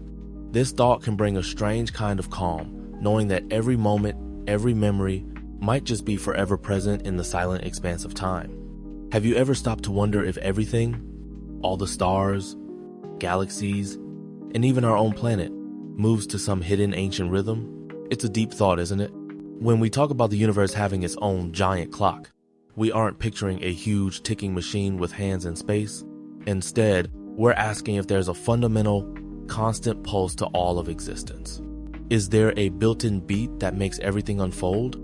For a very long time, thinkers believed time was like a flowing river, always moving at the same speed for everyone, everywhere. It was seen as something separate from us, a steady beat that simply was. Ancient people saw the sun rise and set, the moon change shape, and the seasons turn. These cycles were their first clocks, showing them that time was about repeating patterns and constant motion. Here's how it works. Everything in the universe is constantly changing. Stars are born, they shine, and they fade away. Planets orbit their suns, even the smallest atoms move and vibrate. This endless process of change, this universal unfolding, is what we might imagine as the universe's own heartbeat. But then, brilliant minds like Albert Einstein came along, and here's what they found. Time isn't quite as simple as that steady river. They showed us that time can actually speed up or slow down depending on how fast you're moving or how much gravity is around you. Imagine you're running, and for you, time passes just a tiny bit differently than for someone sitting still. It's a strange idea, right? So maybe the universe's clock isn't one perfect, unchanging tick. Instead, it's more like a living, breathing thing. A vast, woven pattern of all the changes happening across everything. It's not just a measurement, it's the very way existence happens. Perhaps the universe's clock isn't a machine at all, but the gentle dance of everything, a slow, grand hum that we are all a part of. Have you ever looked at the clock and wondered where the day went? One minute you're just starting your homework, and the next, it's already dark outside. It feels like time speeds up, doesn't it? Like it's a river flowing faster and faster, rushing past us before we can catch our breath. Here's the thing. Time itself, the steady march of seconds into minutes and hours, doesn't actually speed up or slow down. A second is always a second, no matter what. But our experience of time, how it feels inside our minds, is a completely different story. It's like time has a secret switch, controlled by our feelings and what we're doing. For a long, long time, people have thought about this feeling. Ancient thinkers wondered if time was a thing that truly existed on its own, or if it was just something we humans made up to keep track of things. They noticed that when you're doing something fun, like playing a video game or hanging out with friends, time seems to vanish. The hours just melt away. But then, if you're sitting in a really boring class or waiting for something important, time can feel like it's crawling. Each minute stretches on forever. So it's not time changing, but our brains are paying different amounts of attention to it. When we're busy and engaged, our brains are focused on the activity, not on how much time is passing. When we're bored, our minds look for things to do. And one of those things is to notice how slowly the clock is ticking. And as we grow older, we gather more memories, and each year becomes a smaller fraction of the years we've lived. So when you're 8, a year is a huge part of your life. But when you're 80, a year is just a tiny sliver. That might be why time feels like it's speeding up the older we get. It's not that time is truly vanishing. It's more about our perspective shifting and the way our minds measure moments. So perhaps the feeling of time running out isn't a problem to solve, but a gentle reminder to notice the beauty of each passing moment and to choose what we fill them with. Have you ever stopped to really watch the world outside and felt time moving? Our planet spins, and it travels in a big circle around the sun. This yearly journey gives us the seasons, and in those seasons, nature keeps a kind of diary, showing us time passing without words. Spring bursts forth with new green leaves and tiny buds, a quiet promise, a fresh start. Then summer arrives, full of long, bright days and vibrant life. As the air cools, autumn paints the trees in reds and golds, a beautiful goodbye. It's a time of letting go. Finally, winter settles in, quiet and still, often covered in snow. It's a time of rest, a pause before the cycle begins again. For thousands of years, people looked to the seasons to understand their lives. Ancient farmers knew when to plant and harvest, but they also saw a deeper truth. Life has its own rhythm, its own beginning and quiet end before a new start. Philosophers saw the flow of seasons as a metaphor for human life, reminding us that change is always happening. Think of it like reading a book. Each season is a chapter, different in its mood, but all part of the same big story. You feel the story moving forward just by turning the pages. The seasons are nature's chapters, marking the flow of moments into days, and days into years. They show us that time isn't just numbers on a clock. It's a living, breathing thing shown in every leaf that turns, every snowflake that falls, and every flower that blooms. It's a gentle whisper that reminds us of life's constant, beautiful journey. Have you ever looked at an old photo, perhaps of yourself when you were much younger, or a family trip from years ago? What happens inside your mind when you see it? It's like that moment, that specific second just stops. But time doesn't stop, does it? It keeps flowing forward, always. So here's the thing. A picture isn't really stopping time. Instead, it's like a small, flat window into one tiny slice of time. Think of time as a big river always rushing ahead. A photograph is like scooping up just one cup of that river water. You hold that cup, and it stays exactly the same, even as the rest of the river rushes past you. People have wanted to capture moments for a very long time. Before cameras, artists painted portraits or scenes, but those took hours or days. They weren't instant. Then, in the 1800s, photography was invented. Suddenly, with a click, light could be trapped on a special surface. It was a kind of magic, letting us freeze a blink, a smile, or a cloud in the sky, exactly as it was in that precise second. This invention changed everything. It gave us a way to hold on to moments we never could before, helping us remember in a whole new way. Imagine a picture of your pet, maybe a cat mid-yawn or a dog shaking water off.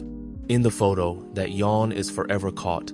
That splash never ends. But in real life, your pet quickly moved on, blinked, and did 100 other things.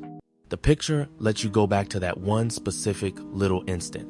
It lets you feel it again, even though the real moment is long gone. So, pictures don't truly stop time, but they give us something incredibly close.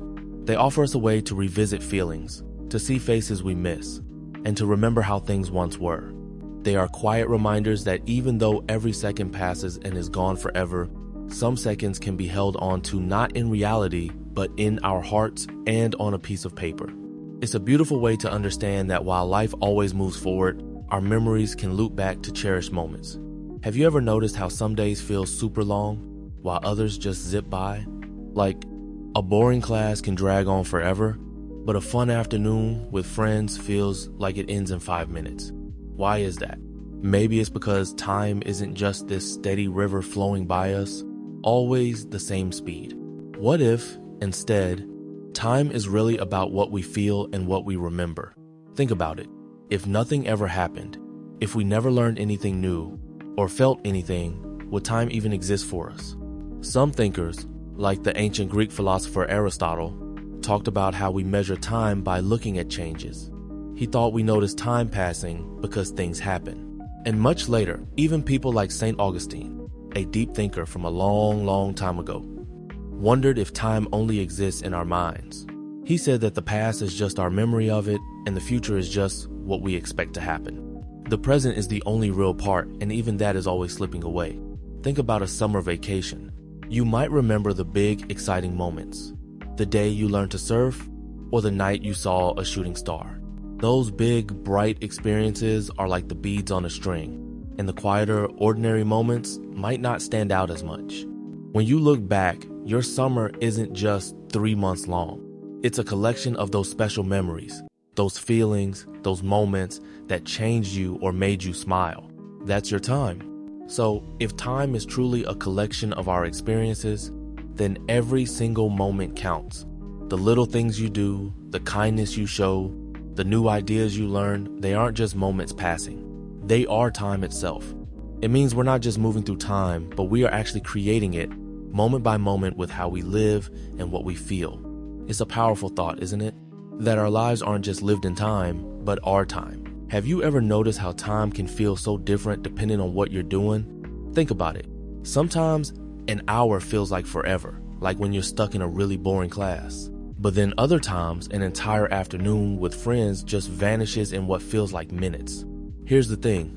Time isn't just about the clock ticking. It's also about how our minds experience it. Our thoughts, feelings, and what we focus on can stretch or shrink how time feels inside us. This idea isn't new.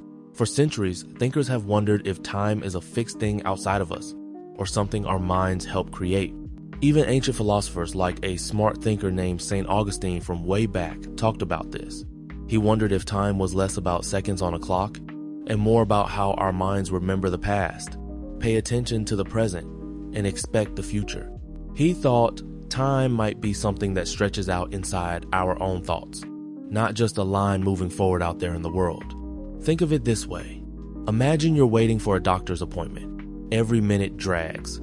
You check the clock, then check it again. Time feels heavy and slow, but then you're playing your favorite video game, completely absorbed.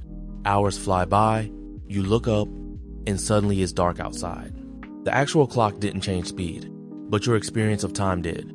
So yes, how we think about time, what we do, and how we feel truly changes how it feels. It's like our minds have a secret dial for time's speed.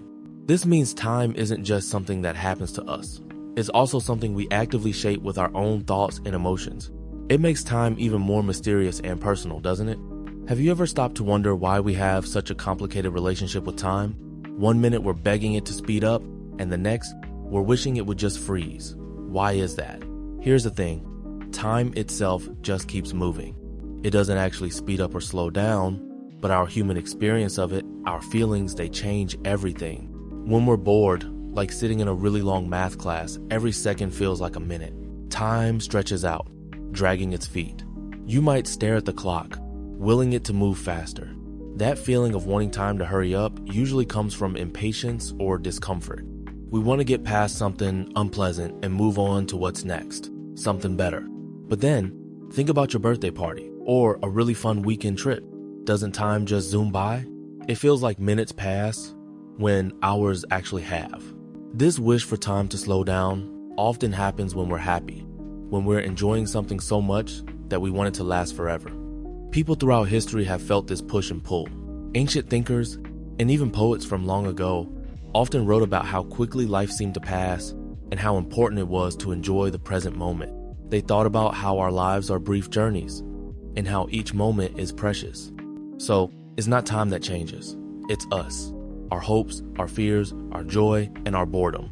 These feelings are like lenses that make time seem to move differently. Maybe the goal isn't to control time, which we can't, but to notice how we feel in each moment. It's about being present, whether time feels like it's crawling or flying. That's why it matters to really be in the moment you're in. Have you ever wondered how we can be standing right here, right now, experiencing this very moment, and yet suddenly remember a birthday party from years ago? It's like our minds are time travelers, even though our bodies are stuck in the now. This is one of the biggest mysteries of time and consciousness. Here's the thing. The past isn't a place we can physically visit.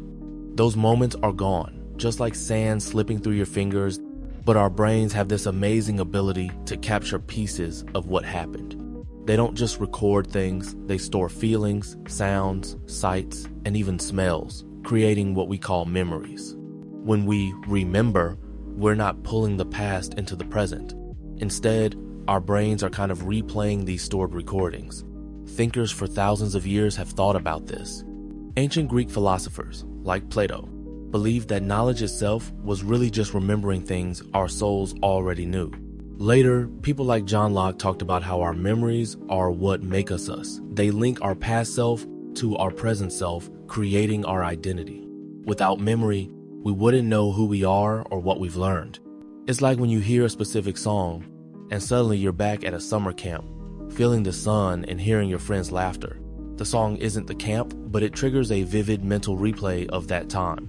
Your brain is bringing up those old connections, those stored bits of information. Or imagine a library. The books aren't the actual events, but they contain all the stories. Your brain is that library, and your memories are the books you can pull off the shelf. So, while we live in this constant, moving present, our minds are rich with echoes of what has been. This ability to remember isn't just about knowing facts. It's about connecting with our own story. It allows us to learn from yesterday, appreciate how far we've come, and carry the lessons and joys of our journey with us, making us whole. It's a beautiful, quiet way that the past continues to shape our present. Have you ever been stuck in a moment that felt like it would never end? Maybe you were waiting for something important, or perhaps sitting in a class that felt impossibly long. It's strange, isn't it? How a clock minute is always 60 seconds, but sometimes those seconds stretch out feeling like an eternity. This isn't about the clock at all. It's about how our minds experience time. Think of time not just as a straight line, but as something our brains can shape. When we are bored, or waiting, or even feeling a lot of discomfort, our minds tend to zoom in on every tiny detail, every second. It's like our inner lens slows down, making each moment bigger, heavier. Long ago, ancient Greek thinkers had different ways to talk about time. There was Chronos, which was just the steady, tick-tock time of clocks and calendars, the kind we all agree on. But then there was Kairos, a different kind of time. Kairos wasn't about minutes or hours, it was about the right moment, the quality of a moment. A special, meaningful time that might feel huge, even if it was short by the clock. They knew that some moments just carry more weight, more presence. So, when you're watching a kettle boil, or waiting for a bus in the rain, your brain might register every single second passing. It's like it's saying, pay attention, this is happening. And so, those moments seem to last forever. But then, when you're deeply engrossed in drawing, or reading a really good book, time seems to vanish. You look up, and hours have flown by. It shows us that time isn't just outside us, moving steadily along. A big part of time lives inside our heads, shaped by our feelings, our focus, and what we are doing. The moments that truly feel like they last forever are often the ones where our attention is most intense, for better or for worse.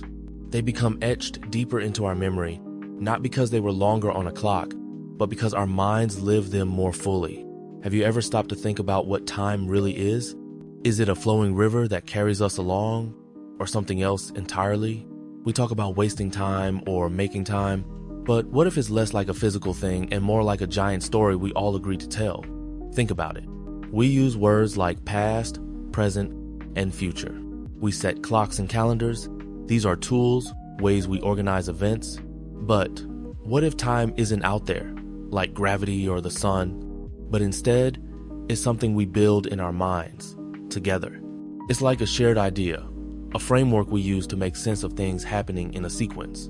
We say the sun rises, then it's morning, then noon. That's a story we tell about the sun's path. For a long time, people like ancient Greek thinkers saw time as connected to movement, the sun moving, seasons changing. It was real because things were always shifting. But some philosophers have wondered if time is less about how the world is and more about how we experience the world. It's like a language we all learn to speak, so we can coordinate and understand each other. If we didn't have words for yesterday or next week, how would we plan anything? Think about a school bell. It rings and everyone knows it's time for the next class. That bell doesn't create time. It marks a moment we all agree is the end of one thing and the start of another. The minutes on the clock are just numbers, but we've given them meaning. That's a powerful story we've made up together, and that's why it matters. So, maybe time isn't a strict master, but a kind of gentle guide we've all invented. It allows us to remember, to plan, to hope. It's a beautiful shared agreement that helps us navigate our lives, woven from moments and memories. Have you ever noticed how a favorite song seems to end too quickly? Or how a long, slow piece can make time feel like it's stretching out forever? It's a strange thing, isn't it? Our minds don't always track time the way a clock does. Here's the thing. How we feel time passing is very personal, and music has a powerful way of messing with that feeling. It's not about the actual seconds or minutes, but how our brain experiences those moments. Think of it this way. Music has a rhythm, a pulse, just like our own heartbeat or the way we walk. When we listen, our minds can sometimes sync up with that beat. Long ago, thinkers like the ancient Greek philosophers believed music wasn't just noise. They thought it had a deep, almost magical connection to the universe itself and to our inner souls. They saw music as a way to bring harmony, and they understood its power to move us, to change our mood, and even to change our sense of time. So, how does this play out in our daily lives? Imagine you're on a long car ride, bored, and time feels super slow. But then you put on your favorite upbeat playlist, and suddenly, the miles seem to fly by. Or maybe you're studying, and a calm instrumental tune helps you focus so much that you completely lose track of an hour. The music becomes like a gentle current, carrying you along, making the real clock almost disappear. It can make a wait feel shorter, or a moment feel longer and more important. This shows us something cool about time and how flexible it can be in our minds. Music doesn't just fill silence. It can reshape our experience of the present moment. It can make us feel like we're speeding through life, or like we're lingering in a beautiful, stretched out moment. And that's why it matters. Music helps us feel time not just as a ticking clock, but as a living, breathing thing, full of emotion and changing rhythms. Have you ever noticed how sometimes the clock seems to crawl, especially when you feel really alone? Each second stretches out, long and slow, almost pressing down on you. But then, other times, hours fly by, like when you're having fun with friends. Why is it that when we're lonely, time doesn't just pass, it lingers? Here's the thing, clock time always moves at the same steady pace. A minute is always 60 seconds. But how we feel time, how our minds experience it, changes a lot. When you're lonely, your mind has fewer outside distractions. You're not caught up in conversations or games. Instead, your focus turns inward. You might think more about yourself or what's missing. This inner focus makes every moment feel more noticeable, more intense. It's like waiting in an empty room versus a busy, noisy hall. In the quiet room, every tick of the clock is loud. Philosophers for thousands of years have wondered about this. They knew time wasn't just a number on a clock. They understood that our inner world, our thoughts and emotions affect our sense of reality. They saw that how we experience time depends on what we are doing and feeling. Think about being in a boring class. That hour can feel like forever, right? But if you're playing your favorite video game, hours disappear. When you're lonely, your brain isn't busy processing new, exciting things from the outside. So, without those engaging signals, time can feel stretched and empty. It's like your internal clock slows down because there's less fun to process. So, when time feels heavy, it's not because time has changed. It's a powerful sign of what's happening inside you. Our feelings and attention truly shape our experience of the world, even how fast a day seems to pass. It reminds us that sometimes the greatest weight isn't physical, but emotional, felt deep within our quiet minds. Have you ever thought about how tiny a moment can be? Like really, truly tiny? Sometimes we talk about a split second as if it's almost nothing. But here's the thing, a split second isn't nothing. It's a slice of time, so thin, so quick, you might miss it if you blink. It's a moment so brief, it feels like it just is. And yet, within that quick flash, everything can change. Thinkers throughout history have wondered about the now. Is it always moving? Is it truly a point in time? Or just a feeling? The ancient Greeks, for instance, had different ways to talk about time. One idea was kairos, which wasn't just about seconds ticking by. It was about the right moment, the perfect, brief window of opportunity. So, a split second isn't just a measurement. It can be that kairos moment, that tiny perfect window. Imagine you're playing a video game. You're trying to dodge something or hit a target. That one instant, that quick twitch of your thumb or click of your mouse determines if you win or lose. It's not a whole minute, it's that one tiny piece of time. Or think about a photographer capturing a bird mid-flight. It's only that precise, quick click that freezes the perfect image. So, even though a split second is almost too fast to notice, it holds so much power. It reminds us that every single moment, no matter how small, has a kind of magic to it. It teaches us to pay attention, to be present, because even the quickest beat of the clock can shape what comes next. It's a quiet reminder that life isn't just big events, but a collection of these tiny, powerful nows. Imagine a clock in an empty room. Does it still tick?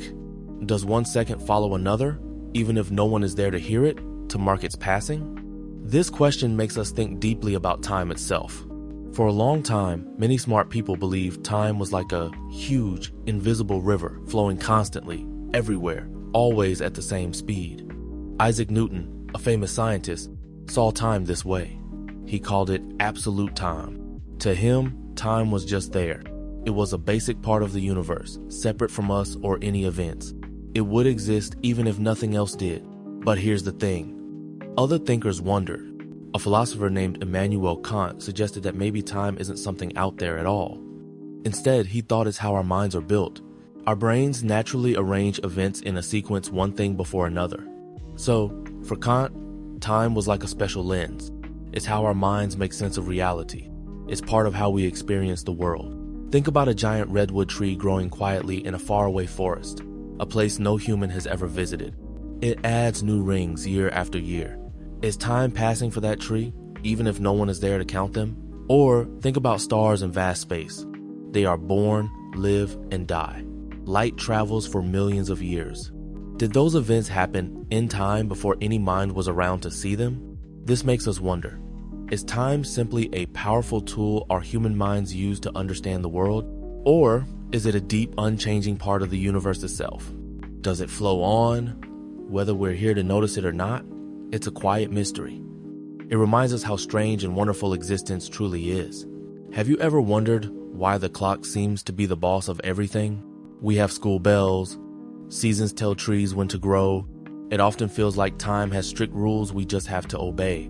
But here's the thing, maybe these rules aren't commands. They might be more like the deep, natural rhythms of the universe. Our world moves in cycles. The sun rises and sets. Seasons come and go. For thousands of years before clocks, people lived by these natural rhythms. Ancient farmers watched stars to know when to plant crops. They knew if they planted too early or late, their harvest would fail. This wasn't a rule, but an understanding of how life works.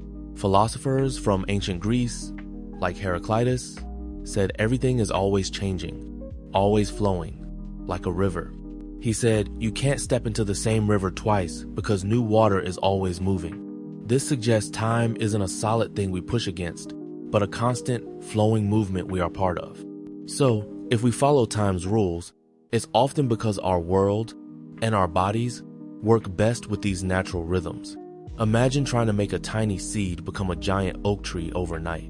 It's impossible. The seed needs sunshine, water, and time to slowly grow, stage by stage.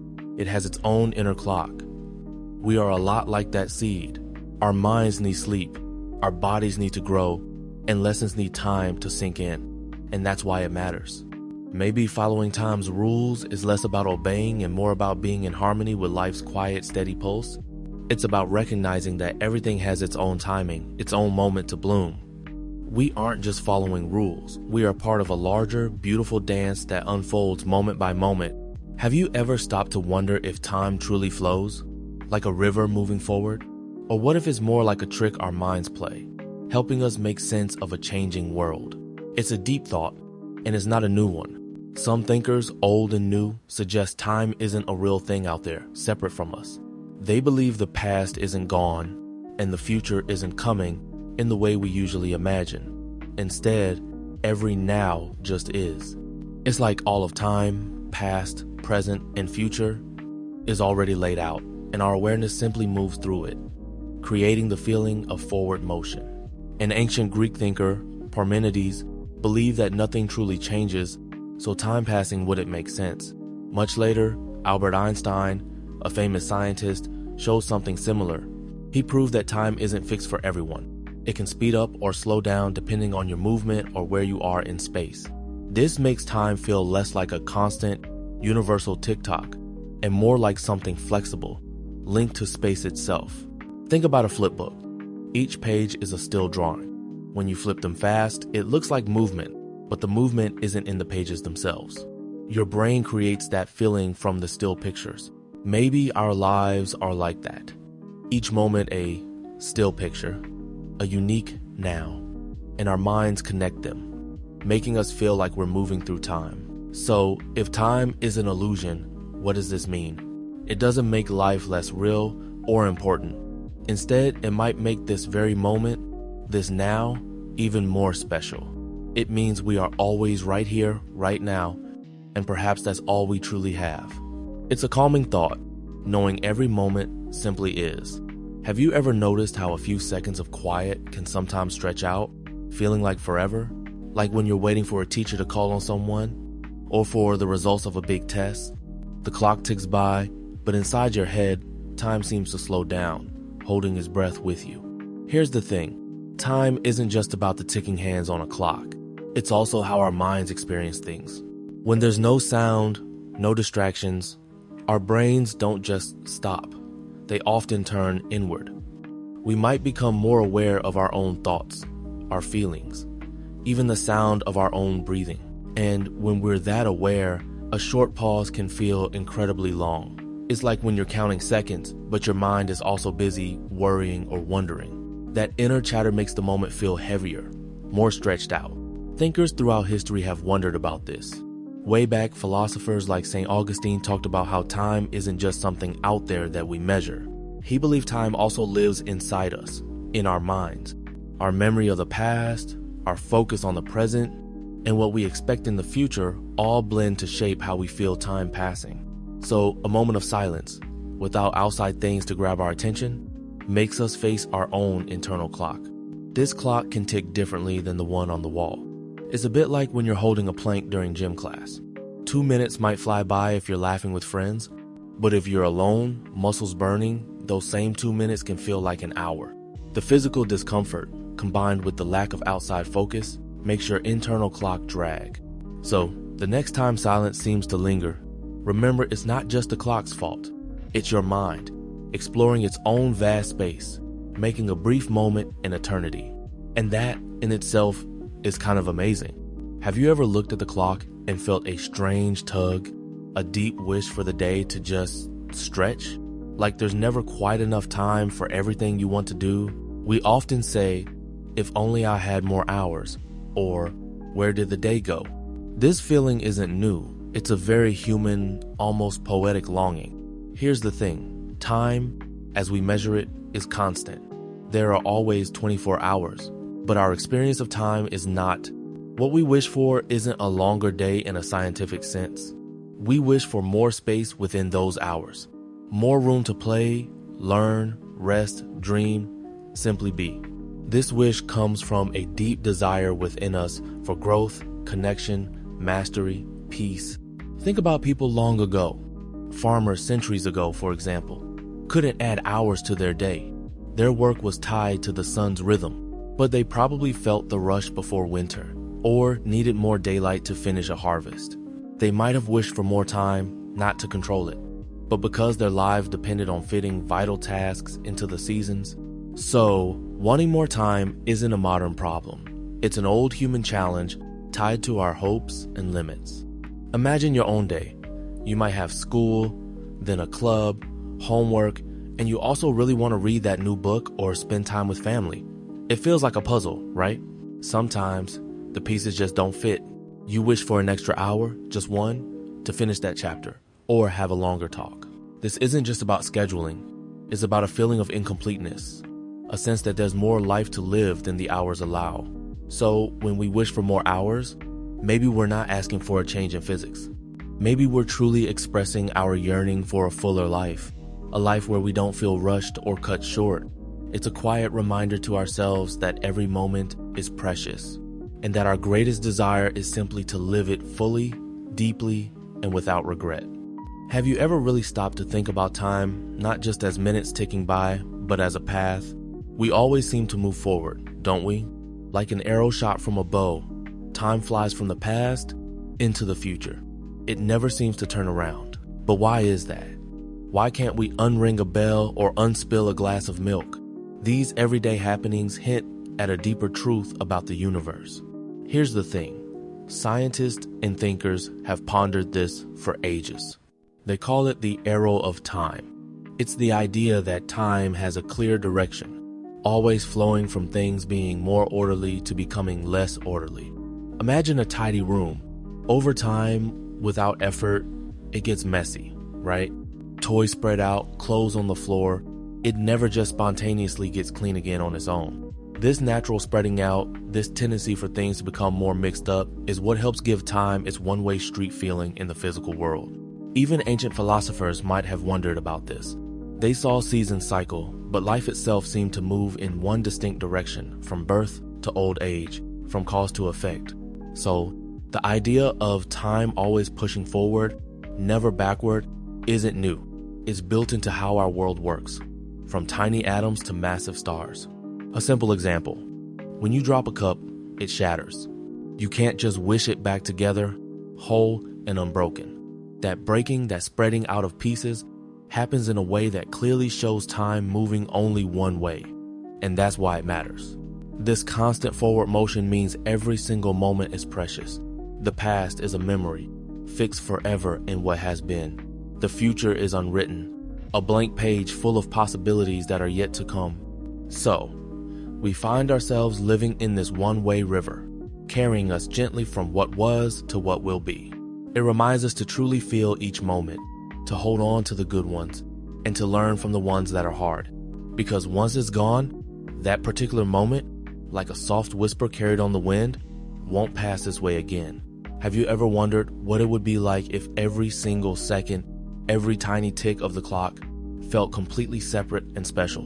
Most of the time, our moments blend together like colors in a watercolor painting.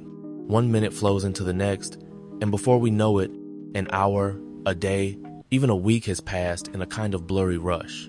But what if each second stood out, clear and sharp, like a single perfect drop of rain? This idea is about noticing everything in time, not letting it slip by unnoticed. It means experiencing each breath, each thought, each tiny sound or feeling as a distinct event, separate from the one before it and the one after. Think about it like this. Usually, we watch a movie at normal speed. But what if you could watch it in super slow motion, seeing every single frame, every tiny movement, every flicker of light? That's a bit like what it might be to feel every moment distinctly. Ancient thinkers, and even some philosophers today, have explored similar ideas. They often talk about something called mindfulness, which is about paying close attention to the present moment, on purpose, without judging it. People like Buddhist monks have practiced this for centuries, believing that truly living in the now, being aware of each distinct moment, can lead to a deeper understanding of life and a greater sense of peace. They saw that our minds often rush ahead or look back, missing the richness of what's happening right now. So, imagine you're eating a piece of chocolate. Instead of just swallowing it quickly, you'd notice the texture melting, the exact taste, the way it feels on your tongue, the slight shift in flavor, and even the feeling of your jaw moving. Every tiny part of that experience would be distinct. It makes you wonder, would life become overwhelming with so much detail, or would it feel incredibly rich and full? Maybe it's not about slowing time down, but about us truly waking up to the time we already have. Have you ever stopped and really thought about how quiet time is? I mean, think about it for a minute. Everything around us seems to be moving, changing, rushing, often with some kind of sound.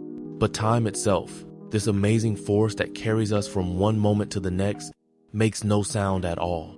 It never stops, not even for a tiny fraction of a second, yet we can't hear it tick or hum. It's just there, silent. Here's the thing. We often imagine powerful or always moving things as being loud. A huge storm has thunder. A busy city street is full of noise. Even a tiny hummingbird makes a buzzing sound. But time is different. It's like a deep, wide river, always flowing, always moving forward, carrying everything with it. It's been flowing since before humans even walked the earth, and it will keep flowing long after we're gone. And still, no sound. Long ago, thinkers like the ancient Greek philosophers often talked about time. They saw it as something constant, like that flowing river, always pushing forward. They knew it was powerful, but they didn't describe it as having a voice or making noise. Maybe because it truly has none. We built clocks with ticking gears and chimes to try and give time a sound, to help us measure its passing. But that sound isn't time itself. It's just our human way of trying to grasp something so vast and silent. Think about your own breath. It's always happening, right? You breathe in, you breathe out, all day, all night without ever truly stopping. But you usually don't hear it unless you really focus. It's a quiet, constant rhythm always working, keeping you alive. Time is a lot like that.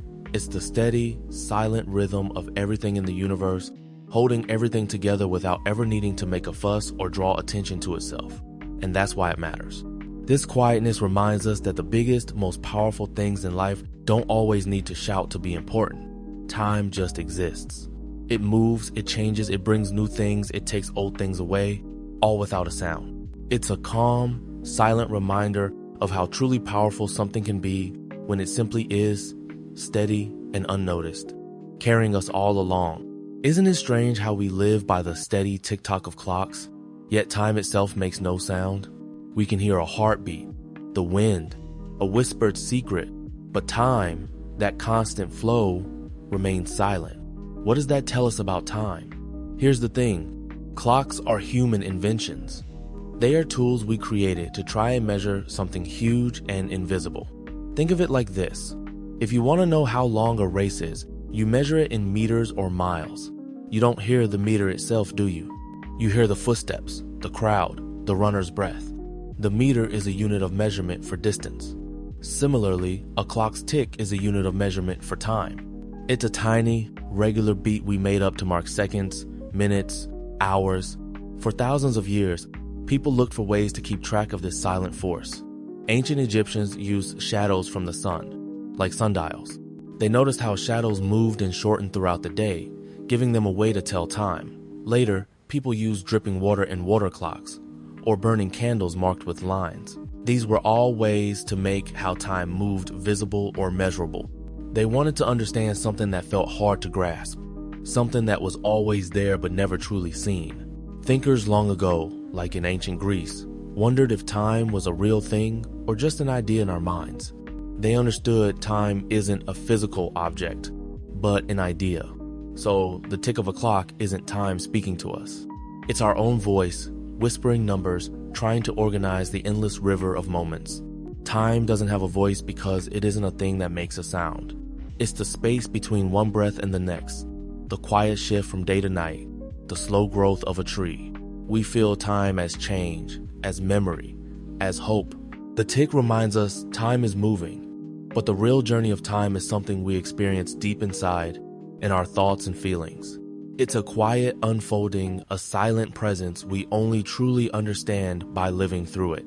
Have you ever just sat quietly and wondered about time and space? It's a bit like thinking about a story. Does the blank page exist first, waiting for words? Or do the words as they appear create the story's world on that page?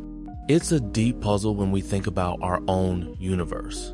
When we talk about whether time creates space or if space holds time, we're asking about their very basic connection. Imagine walking from your house to school. You're moving through a physical place that's space, and as you walk, minutes tick by, that's time. So, does the road already exist, just waiting for your journey? Or does your journey, moment by moment, somehow bring that path to life, making it real for you in that moment? For thousands of years, people have thought about this. Ancient thinkers, like a philosopher named Aristotle, living in Greece a long time ago, often pictured space as a giant, empty container, like a big, invisible box. And time was just the way we measure changes happening inside that box. But then, much later, a scientist named Albert Einstein changed everything. He showed us that space and time aren't separate things at all. Instead, they are woven together like threads in one amazing fabric. He called it space-time. This means they don't just sit next to each other. They actually bend and stretch and affect each other. Think of it like this. When you're playing a video game, the world, the space, seems to be there. But only as you move and act as time passes does the game's story truly unfold, revealing new parts of that world. Your actions and time create the experience within that digital space. So maybe it's not about one creating the other, or one holding the other. Perhaps it's more like a constant, quiet dance. They are partners, always together, shaping each other. We can't really pull them apart in our own lives. Our moments happen in places, and places get their meaning from the moments we spend in them. It makes you think about how every step you take and every breath you take is part of this incredible, connected mystery. Have you ever stopped and just wondered why time feels so mysterious? It's always there, always moving, like a quiet river flowing past us. We measure it seconds, minutes, and years with clocks and calendars, marking birthdays and seasons. But if you try to peel back those numbers, what do you really find? Time feels like something we can see pass, but we can't truly grab it, or see where it truly begins or ends. It doesn't tell us everything about itself. For thousands of years, people have tried to figure out time's deeper meaning. Ancient Greek thinkers, like the famous philosopher Plato, often debated what time even was. Some believed it was a continuous movement, a part of the universe always changing. Others thought it was linked to the endless, repeating cycle of the stars. More recently, a brilliant scientist named Albert Einstein showed us that time isn't even the same for everyone. It can actually speed up or slow down depending on how fast you're moving. That idea makes time seem even more puzzling, doesn't it? It's like time has different speeds for different travelers, but the clock still looks the same. Think about when you are completely lost in something you love, like creating art or playing your favorite video game. An hour can vanish like magic, right? But then, imagine sitting in a really boring class. 5 minutes can feel like an eternity, dragging on and on. The clock still ticks the same, every second passing uniformly, but your experience of time changes completely. This shows us that time isn't just numbers on a clock. It's also how we feel and what we are doing in each moment. So why does time hold back so much from us? Perhaps its secrets are not meant to be fully revealed. Maybe time's quiet mystery is its way of teaching us something important. It pushes us forward, always, without ever looking back. It reminds us that each moment is precious, a tiny piece of that flowing river that we get to experience. Maybe it doesn't give us all the answers, so we can focus on living the questions, on truly feeling the seconds as they pass, and finding our own meaning in its silent, steady flow. Have you ever wondered if the minutes tick by differently for each of us? We all share the same clock, the same sun rising and setting, but inside, does time flow at its own unique speed for every person? Imagine that instead of one river of time, there are countless streams, and each of us is floating down our own. For some, the water might rush. For others, it might barely move. This idea means that time isn't just an outside thing, something totally separate from us. It's also deeply tied to our inner world, to our feelings, what we're doing, and even our state of being. Think about it. When you're doing something super fun, like playing your favorite video game or hanging out with friends, how quickly does the hour disappear? It feels like minutes, right? But then, imagine waiting for a long, boring school assembly to end, or just sitting in silence when you're not feeling well. Doesn't that single hour stretch out endlessly, as if time itself has slowed down to a crawl? Philosophers and deep thinkers have puzzled over this for thousands of years. The ancient Greeks, for example, had different words for time.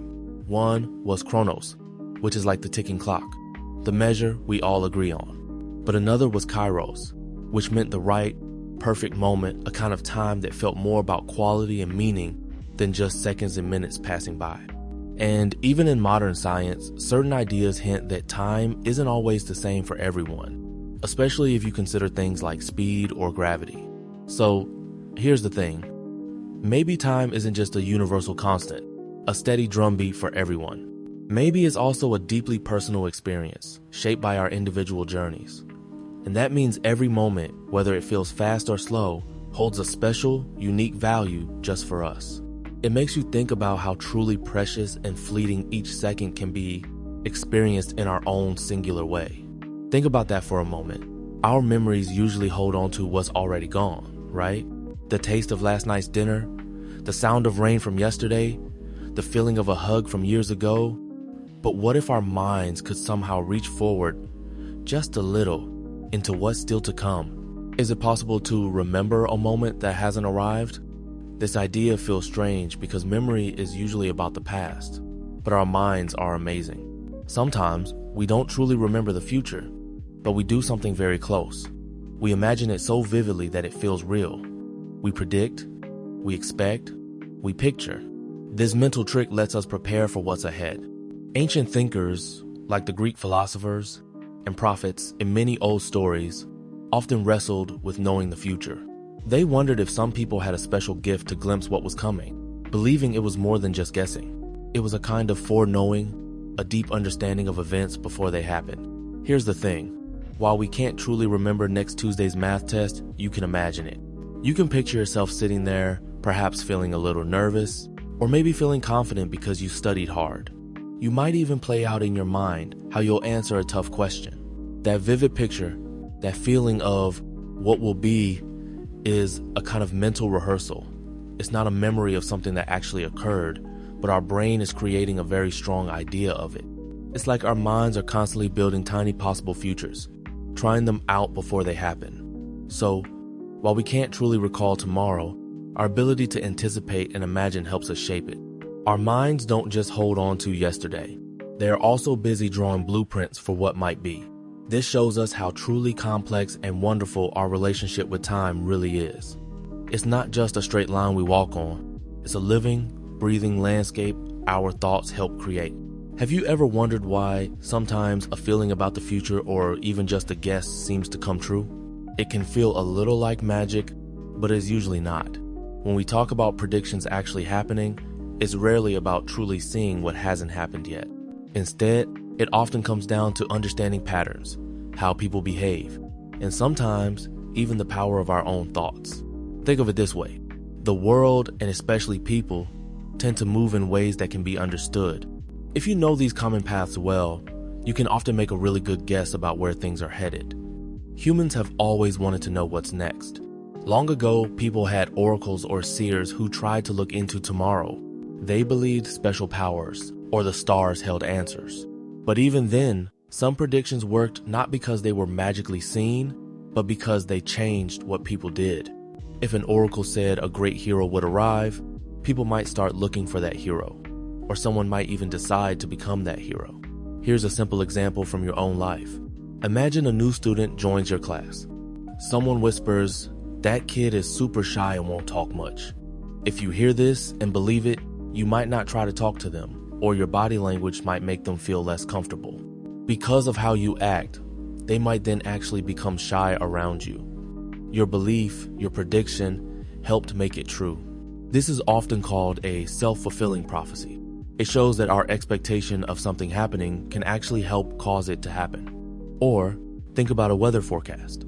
Meteorologists predict rain because they study wind patterns, cloud formations, and temperature changes.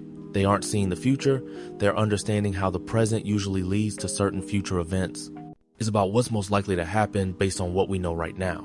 So, when predictions come true, it often tells us something deep about how connected our present is to our future, or how much power our own beliefs and actions can hold. It's less about a fixed future and more about the ripple effects of choices and the natural patterns of the world around us. It makes us think, what kind of future are we? Maybe without even realizing it, helping to create simply by what we expect or believe. Think about a river. It flows and flows, always. Does it ever get tired of pushing water downstream? It just keeps going, right? Time can feel a lot like that. We often talk about time as if it's a person. We say, time flies when you're having fun, or time crawls when you're bored. But here's the thing, time isn't really a thing that can feel tired, or happy, or slow down. It's more like a way we humans understand and measure change. Imagine the earliest thinkers, like the ancient Greek philosophers. They didn't see time as something separate that moved all by itself. Instead, they thought of time as the very act of things changing. If a seed grew into a tree, or day turned into night, that was time happening. Time wasn't a separate river. It was the river's flow itself. It was tied directly to movement and events. So if things were always changing, then time was always present. It wasn't something that needed to do anything. It just was, as things unfolded. So, does time get tired? Probably not in the way we get tired after a long day. It doesn't have a body or a mind that needs rest. But this thought makes us think about its steady, quiet march. Every second, every minute, moves forward without fail. It's like a whisper that never stops, always there, always flowing. This constant movement can be a comforting thought, actually. It means there's always a new moment coming, a new chance, a new beginning. Time isn't something that rests. It's the quiet, unchanging rhythm that lets everything else happen. Have you ever felt like time is rushing past you, or maybe standing still when you're bored? But here's a thought. What if it's not time that's changing, but us? This idea, what if time is just waiting for us to catch up, isn't about time physically slowing down. It's about how we understand it. Maybe time, in its true form, is always there, vast and unchanging. We, as humans, are still learning to truly see its full picture, like trying to understand a huge ocean from just a tiny boat on its surface. Many thinkers throughout history, from ancient Greek philosophers to modern scientists, have wondered about time. They've often felt like our everyday experience of time, seconds, ticking, days passing, is just one small way our minds make sense of something much bigger and stranger. It's almost like our human brains are still downloading the complete program of what time really is. They believed there's a deeper truth to time that we haven't fully grasped yet. Think about learning a really difficult subject in school, like advanced algebra or a new language. At first, the ideas seem impossible to understand. They feel too big, too complex. But then, after a lot of effort and thought, something just clicks. You don't change the subject. The subject was always there. What changed was your understanding. You caught up to the idea, maybe time is like that. It's always been there, whole and complete. We're the ones slowly growing into a fuller awareness of what it truly is. So, what if time isn't rushing us, but patiently holding still, inviting us to look closer, to think deeper? Perhaps the journey isn't about controlling time, but about expanding our minds enough to finally truly grasp its quiet mystery. It's a gentle thought that the universe and time within it hold secrets that will reveal themselves when we are ready to see them. Have you ever stepped inside a really old house, maybe one that's been around for 100 years or more, and felt a strange quietness, like the very air holds secrets? It's almost as if time itself slowed down there, or got tangled up in the old wooden beams and dusty windows. We often wonder why places like this feel so heavy with the past. Here's the thing, old houses are like giant, silent witnesses. They stand firm while generations live, laugh, and cry within their walls. Every single moment, every conversation, every ordinary day leaves a tiny, invisible imprint. It's not magic, but it's a feeling woven from countless human experiences. Think of it like this. Your favorite old blanket isn't just fabric. It remembers all the movie nights and comfy naps it shared with you. It holds those memories even if you can't see them. People have always thought about how places carry the past. Ancient philosophers, for example, might have said that time isn't just a straight line going forward, but more like a vast, endless space where everything that ever happened still exists in some way. An old house, then, isn't just a building. It's a spot where many, many layers of that past have settled and collected. The floorboards creak not just from age, but from the weight of footsteps that have walked there for decades. The peeling wallpaper might hide the quiet hopes of someone long gone. So, when you feel that unique sense of captured time in an old house, it's a calm reminder. It tells us that even though moments pass and people move on, their echoes linger. The past isn't truly gone. It simply becomes part of the world around us, especially in places that have stood strong and watched time unfold. Have you ever tried to touch time? To really grab it, hold it in your hand, or see its shape? It's impossible, isn't it? We can watch the clock, see the hands move, or count the seconds, but we can't actually see time itself.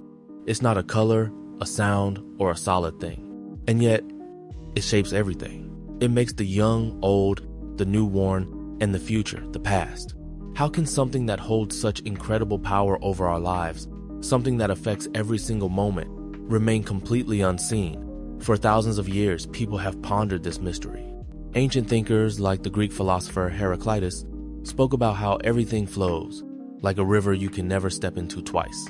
He wasn't talking about water, but about time's constant unseen movement. They understood that even though time isn't visible, its presence is felt through change, the way seasons turn, the way we grow taller, the way mountains slowly erode. They used the sun's path and the moon's phases to mark time, knowing it was there, silently pushing everything forward. Think about the wind. You can't see the wind itself, can you? But you can see its effects. Leaves rustling, flags waving, trees bending. You feel it on your skin. Time is a lot like that. We don't see time, but we see what it does. We see a tiny acorn grow into a mighty oak tree over many years. We see our own faces change as we age. Time is the silent force behind all these shifts, always present, always moving, even when we aren't paying attention. It's a quiet guide, a constant current that carries us all. This makes time not less real, but perhaps even more profound, because its power doesn't come from being seen, but from simply being. Its invisibility is part of its endless mystery. Have you ever felt a moment truly stop? Not physically, of course, but in your mind, as if time held its breath just for that one experience? It's a strange thing, isn't it? We live through thousands of moments every day, but only a handful truly stick with us. These are the ones that become like anchors in the swirling river of time. They aren't just remembered, they feel different. They carry a weight, a sparkle, a deep echo that ordinary moments don't. It's like our minds have a special vault for these particular memories, keeping them from fading. For a long, long time, thinkers and philosophers have wondered about this. The ancient Greeks, for example, talked about memory as a sacred gift, a way to keep the past alive. They felt that when something truly important happened, it left a deep mark on us. It's not just about recalling facts, it's about refilling the emotion. This is why our experiences truly shape who we are. They understood that memory wasn't just a record, it was a living part of us. Think about the first time you rode a bike without anyone holding on. Or maybe the moment you finally understood a really tough math problem. In that instant, something shifted. It wasn't just a regular Tuesday, it was that Tuesday. Your brain didn't just record it, it made it stand out forever, painted in bright colors. This is because these moments often connect with strong feelings, joy, surprise, relief, or even a little bit of fear. Our emotions act like a powerful glue, helping these moments stick. Here's the thing, those moments don't become timeless because time stops. They become timeless because they touch something deep inside us. They become part of our story, helping us understand who we are and what matters. They remind us that even though time keeps moving forward, some parts of our journey can truly last forever in our minds and hearts. These memories are like quiet whispers from the past, reminding us of the beauty of simply living and feeling. Have you ever really looked at an old family photo? Or maybe watched a tiny seed grow into a tall plant? You don't just see the picture or the plant. You see change. You see yourself growing up or the plant getting bigger. This makes you wonder, what if time isn't a big, invisible river flowing past us, but actually just this? What if time is simply how things move, grow, and transform? Imagine a world where absolutely nothing ever moved or changed. No leaves rustling, no clouds drifting, no hearts beating. Would there still be time? Or would everything just be? This thought suggests that time isn't something separate that exists on its own. Instead, it might be the way we describe the fact that things are always happening and becoming different. When an apple ripens or a star fades, we say time has passed. But maybe time passing is just another way of saying the apple changed or the star changed. Thinkers from a long time ago, like the ancient Greek philosopher Aristotle, explored this idea. He didn't see time as an empty container that events happened inside. Instead, he thought time was something connected directly to movement and change. For him, you couldn't have time without change, because time was literally the number of motion with respect to before and after. In simpler words, it's how we count changes happening, one after another. So when you bake a cake, the time it takes isn't a separate ingredient. It's the process of the batter changing into a fluffy cake in the oven. The eggs, flour, and sugar change their state. The heat changes their chemical structure. That whole unfolding transformation is the time we talk about. This way of thinking makes every single moment feel precious. It means time isn't just something that rushes by. It's the living, breathing pulse of the universe, found in every leaf unfurling, every wave breaking, every thought shifting in our minds. It makes us more aware of the amazing dance of becoming that is always happening, all around us and deep inside us too. Time then is not what passes, but what happens. Have you ever just sat quietly, maybe in bed, and closed your eyes? What happens to time then? Does it rush by, or does it slow down until it feels like forever? It's a curious question, isn't it? When we shut out the world, we lose our most active sense, sight. And that changes how our brains measure the moments. Think about it this way. Our minds usually use external clues to keep track. The clock on the wall, the sun moving across the sky, friends walking by, the changing light outside the window. But when your eyes are closed, those clues disappear. Your brain has to rely more on internal signals, like your breathing or your thoughts. This can make time feel stretched or compressed, depending on what your mind is doing. For a long time, philosophers have wondered about this. St. Augustine, a thinker from way back in history, wrote a lot about how time isn't just something out there, ticking away, but also something we feel and experience inside our own minds. He knew that if you're bored, an hour can feel like a day. But if you're having fun, an hour vanishes like a whisper. When we close our eyes, we kind of step away from the clock of the world and enter the clock of our own thoughts and feelings. So imagine you're waiting for a special package to arrive. If you're constantly looking out the window, checking the time, it might feel like the minutes are crawling. But if you put on some headphones, close your eyes, and just relax, letting your mind wander, you might suddenly open your eyes and realize much more time has passed than you expected. Without visual distractions, your mind has more room to play, and sometimes that makes the clock seem to fade away. It reminds us that time isn't just a number. It's a feeling, a deep, personal rhythm that changes with our inner world. Have you ever stopped to wonder why it's so hard to just be right here, right now? It feels like our minds are always pulling us in different directions. We're either remembering something from yesterday or planning what we'll do tomorrow. The present moment, this tiny sliver of now, often feels like it slips through our fingers without us even noticing. It's almost as if our brains have a built-in time machine. We might be sitting in class, but our thoughts are back on a funny thing that happened at lunch. Or we're looking ahead to the bell ringing, dreaming about what we'll do after school. The now is constantly vanishing, making it tough to really feel it. For thousands of years, wise thinkers have talked about this very thing. Ancient philosophers and spiritual teachers, for example, often pointed out that humans struggle to live fully in the present. They spoke about mindfulness, which is just a fancy way of saying paying attention to the present moment. They saw that our minds love to wander. This wandering helps us learn from the past and plan for the future, which is super helpful. But it also means we sometimes miss the quiet beauty of what's happening exactly when it's happening. Think about eating your favorite snack. Are you just tasting that delicious crunch and flavor? Or are you already thinking about finishing it? Or remembering the last time you had it? It's like watching a movie but always fast forwarding or rewinding, instead of just enjoying the scene that's playing. Maybe it's because the now feels so brief, so quick to disappear. The past feels solid, something we can hold on to with memories, and the future feels full of exciting possibilities. But in constantly looking backward or ahead, we might be letting life's gentle moments, the quiet hum of the present, simply pass us by.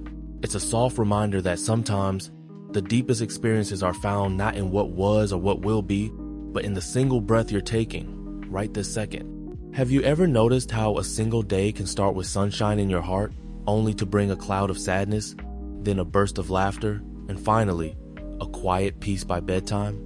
It's kind of strange, isn't it, how a clock just ticks steadily, but our insides can feel like a roller coaster. Here's the thing, time isn't just about seconds and minutes passing by.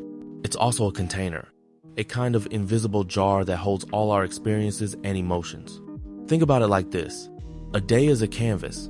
When you wake up, it's blank. But as the hours go on, you paint it with different colors, the bright yellows of happiness, the calm blues of peace, maybe even the stormy grays of frustration. Ancient thinkers, like the old Greek philosophers, used to wonder about this very idea. They didn't have clocks like ours, but they understood that time felt different depending on what was happening. A boring moment might drag on forever, while a fun hour could flash by in an instant. They knew our inner world changes constantly, even if the sun just keeps rising and setting. So, how can one day hold so much? It's because our minds and bodies are constantly reacting. Think about a school day. Maybe you feel excited about a project in the morning. Then, you might feel a little worried about a pop quiz. Later, you laugh loudly with friends at lunch. By the time you're home, you might feel tired but happy. Each of these moments, though part of the same 24 hours, stirs up different feelings inside you. And that's why it matters. This constant flow of emotion means every single day is completely unique.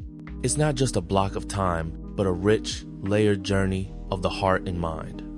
Have you ever noticed how time sometimes feels like it's on your side, and other times it feels like it's working against you?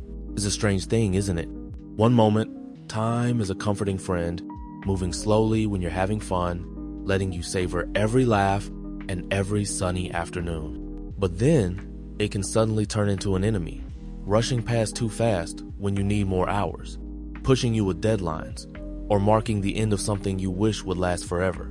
For a long, long time, people have thought about this push and pull. Ancient Greek thinkers even had two different words for time. One was chronos, which is the regular ticking clock time, the minutes and hours that just keep going, one after another. This is the kind of time that can feel like an enemy, always moving forward, making us older, bringing big tests or deadlines. But they also had kairos, which wasn't about clock time at all. Kairos was about the right moment, the perfect opportunity, the time that felt just right and meaningful, like when a sudden idea clicks in your head. This is time as a friend, a moment of connection or sudden understanding. So it's not just us today who feel this way. People centuries ago felt the same. Think about a long summer break. In the beginning, time seems endless. You have all these plans and the days stretch out like a warm blanket. Time feels like a true friend, giving you freedom and endless possibilities. But then, suddenly, you realize it's August. School is just around the corner, and those long, easy days are slipping away too fast. Here's the thing. That same time, those same minutes and hours suddenly feel like an enemy stealing your freedom. So, time isn't really changing its mind about us. It's how we feel about what's happening within that time. When we're happy or hopeful, time feels good, like a gentle current carrying us along. But when we're stressed, sad, or facing something we don't want, time can feel like a harsh storm, pushing us. It reminds us that time is neutral, but our hearts give it meaning, making it feel like a friend or an enemy in different moments of our lives. We learn to live with both, knowing each feeling will pass. Have you ever noticed how some things seem to happen again and again? Not exactly the same, but similar feelings, similar challenges, like a tune playing in your head on repeat. This thought can make us wonder about time itself. What if time isn't just a straight line, always moving forward from past to future? What if it's more like a giant room, and every event, every feeling, every choice we make creates a sound?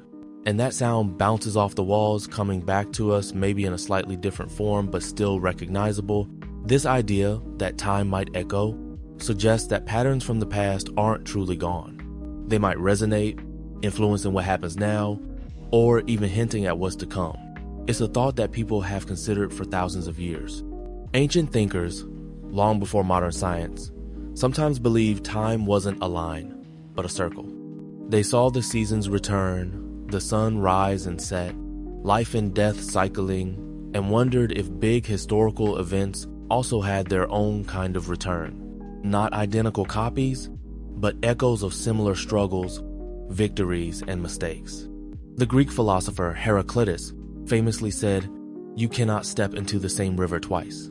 But he also meant that while the water changes, the river itself, the idea of it remains. It flows on, always new, yet always the same river. It's like that with time always moving, but maybe carrying echoes of what was. Think about how emotions can echo through a family. Maybe your grandparents faced a certain fear, and even if you don't know the exact story, you might find a similar fear subtly affecting your family's choices today. It's not a direct copy, but a feeling, a pattern that has reverberated through time. Or consider how a popular song from decades ago might inspire a new hit today, not by being copied, but by its melody or feeling echoing in a fresh way. So, if time is an echo chamber, it means our past isn't just behind us, forgotten. It's still here, whispering, humming, shaping the present. And the choices we make now, they're not just for us. They're sounds that will echo into the future, contributing to the symphony or the noise. It gives us a gentle push to think about what kind of echoes we want to create and how we might listen for the wisdom or even the warnings from the echoes of yesterday. Have you ever stopped to really wonder about the clock on the wall? It ticks, minute by minute, hour by hour. We live by these numbers. School starts then, dinner is now. But here's the thing. We measure time, track it, divide it, yet do we truly understand what it is? Think about it this way. We measure a shadow's length, but that doesn't mean we fully grasp what light is. Or we measure how fast wind blows, but we can't grab a piece of it. Time is kind of like that. We have our tools, clocks, calendars, Earth's spin around the sun.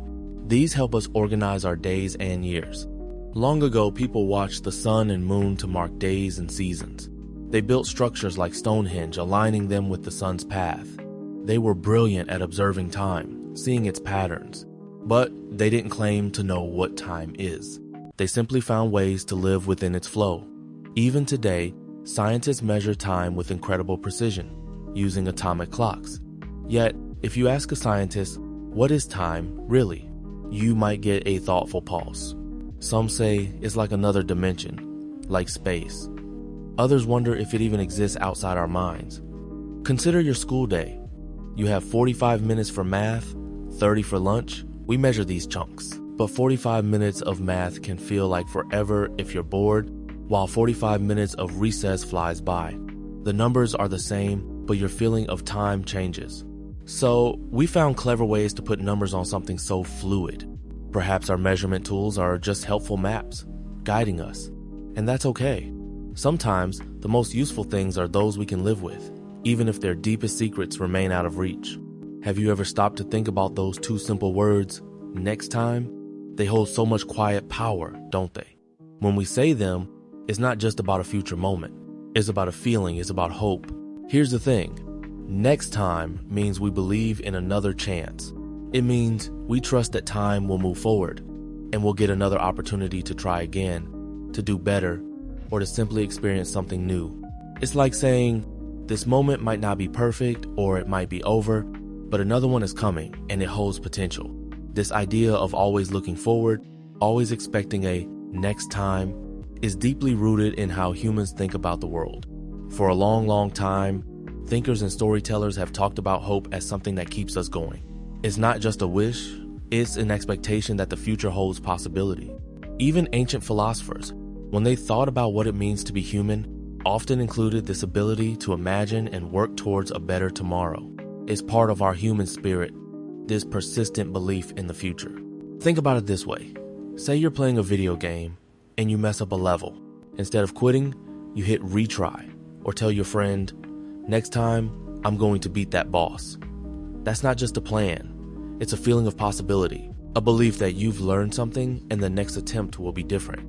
It's the same feeling when you're trying to learn a new skill, like playing guitar, and you hit a wrong note. You don't give up. You tell yourself, next time, my fingers will get it right. So saying next time isn't just about time moving on. It's a small act of faith in ourselves and in the endless unfolding nature of time. It reminds us that every ending is also a new beginning, full of fresh chances. It's a quiet promise that we make to tomorrow. Have you ever thought about how time feels so real, yet also so slippery? It rushes by or it crawls along. But what if it isn't time that's moving at all? What if the now we live in isn't a flowing stream, but more like a single, still point that we are constantly passing through? Imagine the universe isn't like a river flowing past you, with moments rushing downstream. Instead, picture it as a massive, unchanging sculpture, or a giant, endless photo album. Every single moment that has ever happened, or ever will happen, is already there, like a fixed picture on a page. And we, everything alive, are just moving through this giant album, turning each page, experiencing one fixed moment after another. Time isn't flowing, we are moving through its still landscape. This idea that time doesn't really flow has been thought about for a very long time. Philosophers, people who just think really deeply about life and the world, have wondered about this for thousands of years. Back in ancient Greece, some thinkers questioned if change was even real. They thought maybe everything just is all at once, and our idea of things changing is just how we experience it, like watching a movie frame by frame. Even modern scientists, like Albert Einstein with his ideas about space-time, have explored similar thoughts, suggesting that past, present, and future might all exist at once, like different points on a map. Think of it like watching a movie on a DVD or streaming service. All the scenes, from the very beginning to the very end, are already stored there, fixed on the disc or server. When you watch it, it feels like the movie is playing and moving forward. But the movie itself isn't actually moving. You are just experiencing its fixed scenes in a specific order. Each frame is still, and you move through them. So if time is standing still, and we're the ones moving, it changes how we see everything. It means every single second, every laugh, every whispered secret, every quiet sunrise you've ever seen isn't lost or gone forever. Instead, it's a fixed part of this grand, unchanging existence. It's like every memory isn't just in your head, but a permanent point in the universe, and we are just walking past them. It gives a deep, quiet wonder to every breath we take. Does every second truly matter? Have you ever stopped to think about a single second? Just one. Does it really hold any weight, or is it just a tiny, invisible tick on a clock? We often think about time in big chunks, a whole day, a week, a year, or even a lifetime stretching out before us. But what about those super tiny blink and you miss it moments that make up those bigger chunks? Here's the thing. Time itself, in the grand scheme of the universe, doesn't really care. A second is just a second, a standardized measure. But we, as humans, are the ones who give it meaning. Sometimes, a second feels like nothing at all, just gone. Other times, it can feel like it stretches on forever, or like it holds everything important within it. Ancient thinkers like the Roman philosopher Seneca spent a lot of time talking about the idea of valuing the present moment. They weren't counting seconds with a stopwatch like we do today, but they understood that our lives are made up of these now moments. Seneca would often say that we shouldn't just let these moments slip away while we're always waiting for something bigger or better to happen. He believed that the past is already gone, and the future isn't here yet. So the now is really all you truly have control over. It's about being awake and aware of where you are right then in that very moment. Think about it. In a basketball game, one single second can be the difference between winning and losing, between a buzzer beater shot or a missed chance. Or in your own school day, 1 second might be when you decide to offer a kind word to someone who looks down, or you decide to help a friend pick up their dropped books. That small, quick decision made in just a second can totally change their afternoon, or even impact how they feel about their whole day. It's not about grand, dramatic gestures every time. It's often the small, almost invisible choices we make in those quick, fleeting moments. So, does every second truly matter? Maybe not in some huge, universe-shaking way, but they absolutely matter in our lives. They are the countless tiny threads that weave together the much bigger picture of who we are, what we do, and the kind of person we become. Each second, no matter how brief, is a small chance, a quiet invitation to notice, to choose, to be present. It's a chance to add just a little bit of meaning to the grand, flowing river of time. And that's why, in our own small human way, those little seconds can feel truly vast and important. Have you ever felt like the day just isn't long enough? Like no matter how much time you have, there's always more to do and you're constantly rushing? It's a strange feeling, isn't it? This constant pressure to squeeze more and more into the hours we have. Here's the thing. Our minds often work like a container. If you have a small box, you put a few things in it. But if you get a bigger box, you naturally start finding more things to fill it up. Time can be like that big box. The more time we think we have for something, the more tasks we tend to find to fill that time. It's not that the actual amount of time shrinks, but our sense of what should be done within it expands. Think about how people lived long ago. Before precise clocks and busy schedules, life moved to the rhythm of the sun and seasons. There was work, of course, but also periods of waiting, watching, and resting that were just part of the day. They didn't have a constant stream of information telling them what else they could be doing. Our world today is different. We have so many options, so many things calling for our attention: school, hobbies, sports, friends, social media, games. It feels like we need to do it all the time. This idea of always being productive or busy has become a big part of how we see a good life. Imagine you have an hour to finish your homework. If you know you have that hour, your brain will probably make sure the work takes up most of it. But if suddenly you only had 30 minutes, you might find a way to get it done faster. The work expands to fill the time we give it.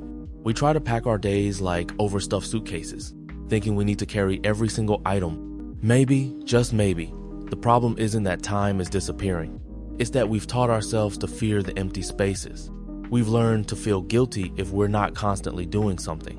But sometimes, the most important things happen in those quiet moments, in the gaps we leave for simply being, breathing, and noticing the world around us. Perhaps time isn't meant to be filled to the brim, but lived with grace, one moment at a time. Have you ever stopped to think about how time seems to do two completely opposite things at once? It marks the end of something, a final goodbye, but then, almost in the very next breath, it opens a door to something totally new. It's like time is constantly saying both the end and once upon a time in the same moment. Here's the thing. Time isn't just a straight line that moves only forward. It's also like a series of cycles, like a big, gentle breath that life takes. Every ending that time brings creates the space needed for a new beginning. Imagine a tree in autumn.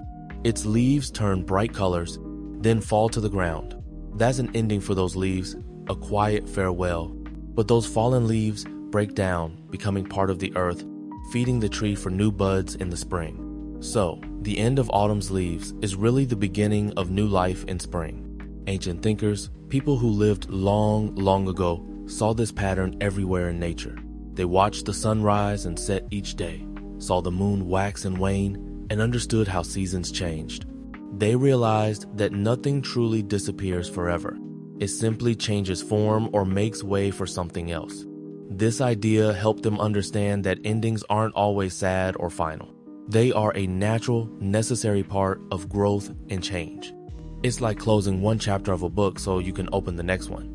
The story doesn't stop, it just moves on to new adventures. Think about a school day. When the final bell rings, that's an ending, right? It's the end of classes for the day. But that same bell is also a beginning. It's the start of your evening, your time to relax, or to begin your homework, or to hang out with friends. So, the very same moment marks both an end and a start. It's how time gently moves us forward.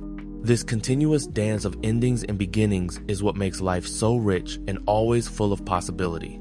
Time helps us let go of what's finished, but it also always whispers promises of what's next. It shows us that every farewell holds a hidden hello. Have you ever noticed how a minute can feel like forever when you're bored in class, but an hour flies by when you're playing your favorite video game? Clocks are so exact. They tick the same way everywhere in the world. A second is always a second, and a minute is always a minute, right? But then, why does time itself feel so different inside our heads? Here's the thing. There are two kinds of time. There's clock time, which is what we call objective time. It's measured by instruments, clocks, calendars. It's steady and doesn't care if you're having fun or not. It's the same for everyone, like a big invisible ruler. Then there's felt time, or subjective time. This is how time passes in your mind and heart. This kind of time changes. It speeds up, it slows down, it stretches and shrinks depending on what you're doing, how you're feeling, and even who you're with. People have thought about this for a very long time. Ancient thinkers, and even later philosophers, wondered why the moment we're living in seems to shift its pace. They realized that while the sun rises and sets at a predictable rate, our experience of those days is anything but predictable. It's like when you're really excited for a holiday, the days leading up to it crawl by. But the actual holiday itself, it's over in a flash, isn't it? That's because our emotions and how much attention we're paying play a huge part. When we're absorbed in something, our brains aren't focused on counting minutes. When we're waiting, every tick of the clock is magnified. So, while clocks give us a shared way to organize our days, the true feeling of time is a personal journey. It's a quiet dance between the steady ticking of the world and the ever-changing rhythm of our own inner lives. It reminds us that time isn't just numbers on a clock.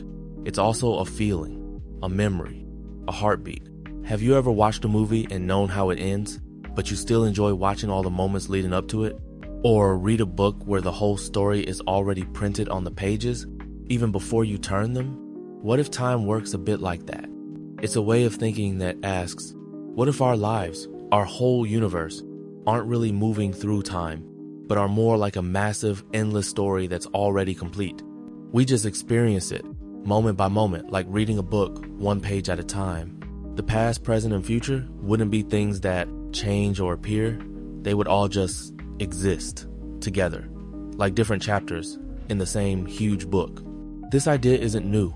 Ancient Greek thinkers sometimes talked about fate and destiny in ways that hinted at this. They believed some things were just set to happen, like events on a timeline that already exists. More recently, some scientists, especially in physics, have explored something called the block universe theory. Don't worry about the big words, but it basically suggests that all of time, past, present, future, might exist together as one big, unchanging block. It's like a giant, four-dimensional sculpture, and we're just moving our attention across its surface, experiencing different parts of it. Think about your favorite song. When you play it, you hear one note after another, creating a melody. But the whole song, from beginning to end, already exists on the recording. You're just experiencing it as it plays out. Our lives could be like that song. The whole melody is already there. We're just listening to it unfold. So, if time is just a story unfolding, Does that change how we feel about our choices? Maybe not as much as you think. Even if the story is there, we still get to live out each moment with wonder, curiosity, and meaning. It makes life feel less like a rushing river we're battling against, and more like a mysterious, beautiful narrative we're a part of, page by fascinating page. It's a way to see time not as something we lose, but as something we continually discover. Have you ever stared at the clock, then looked away for just a moment, and suddenly an hour was gone? It feels like time just vanished, doesn't it? We talk about losing track of time or making up for lost time, but can time truly get lost, like a misplaced key or a dropped coin? The truth is, time isn't a thing we can hold on to or misplace. It's not a river that dries up or a book that closes. Instead, time is how we measure, change the journey of everything from one moment to the next. Think about it. The sun rises and sets, seasons turn, we grow older.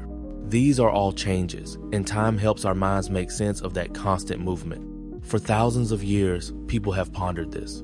Ancient cultures often saw time as a circle, like the cycles of the moon or the harvest. It never really stopped for them. It just kept flowing back around.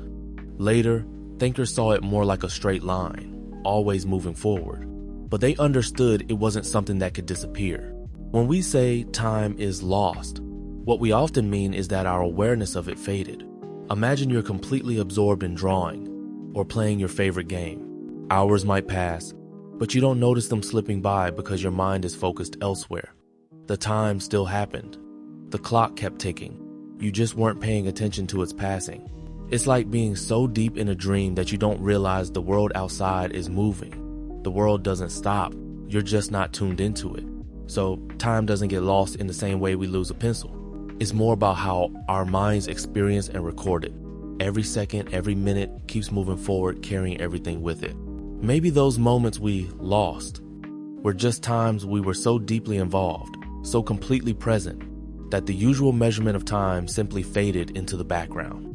It's not gone, it was just a different kind of moment, rich in its own way,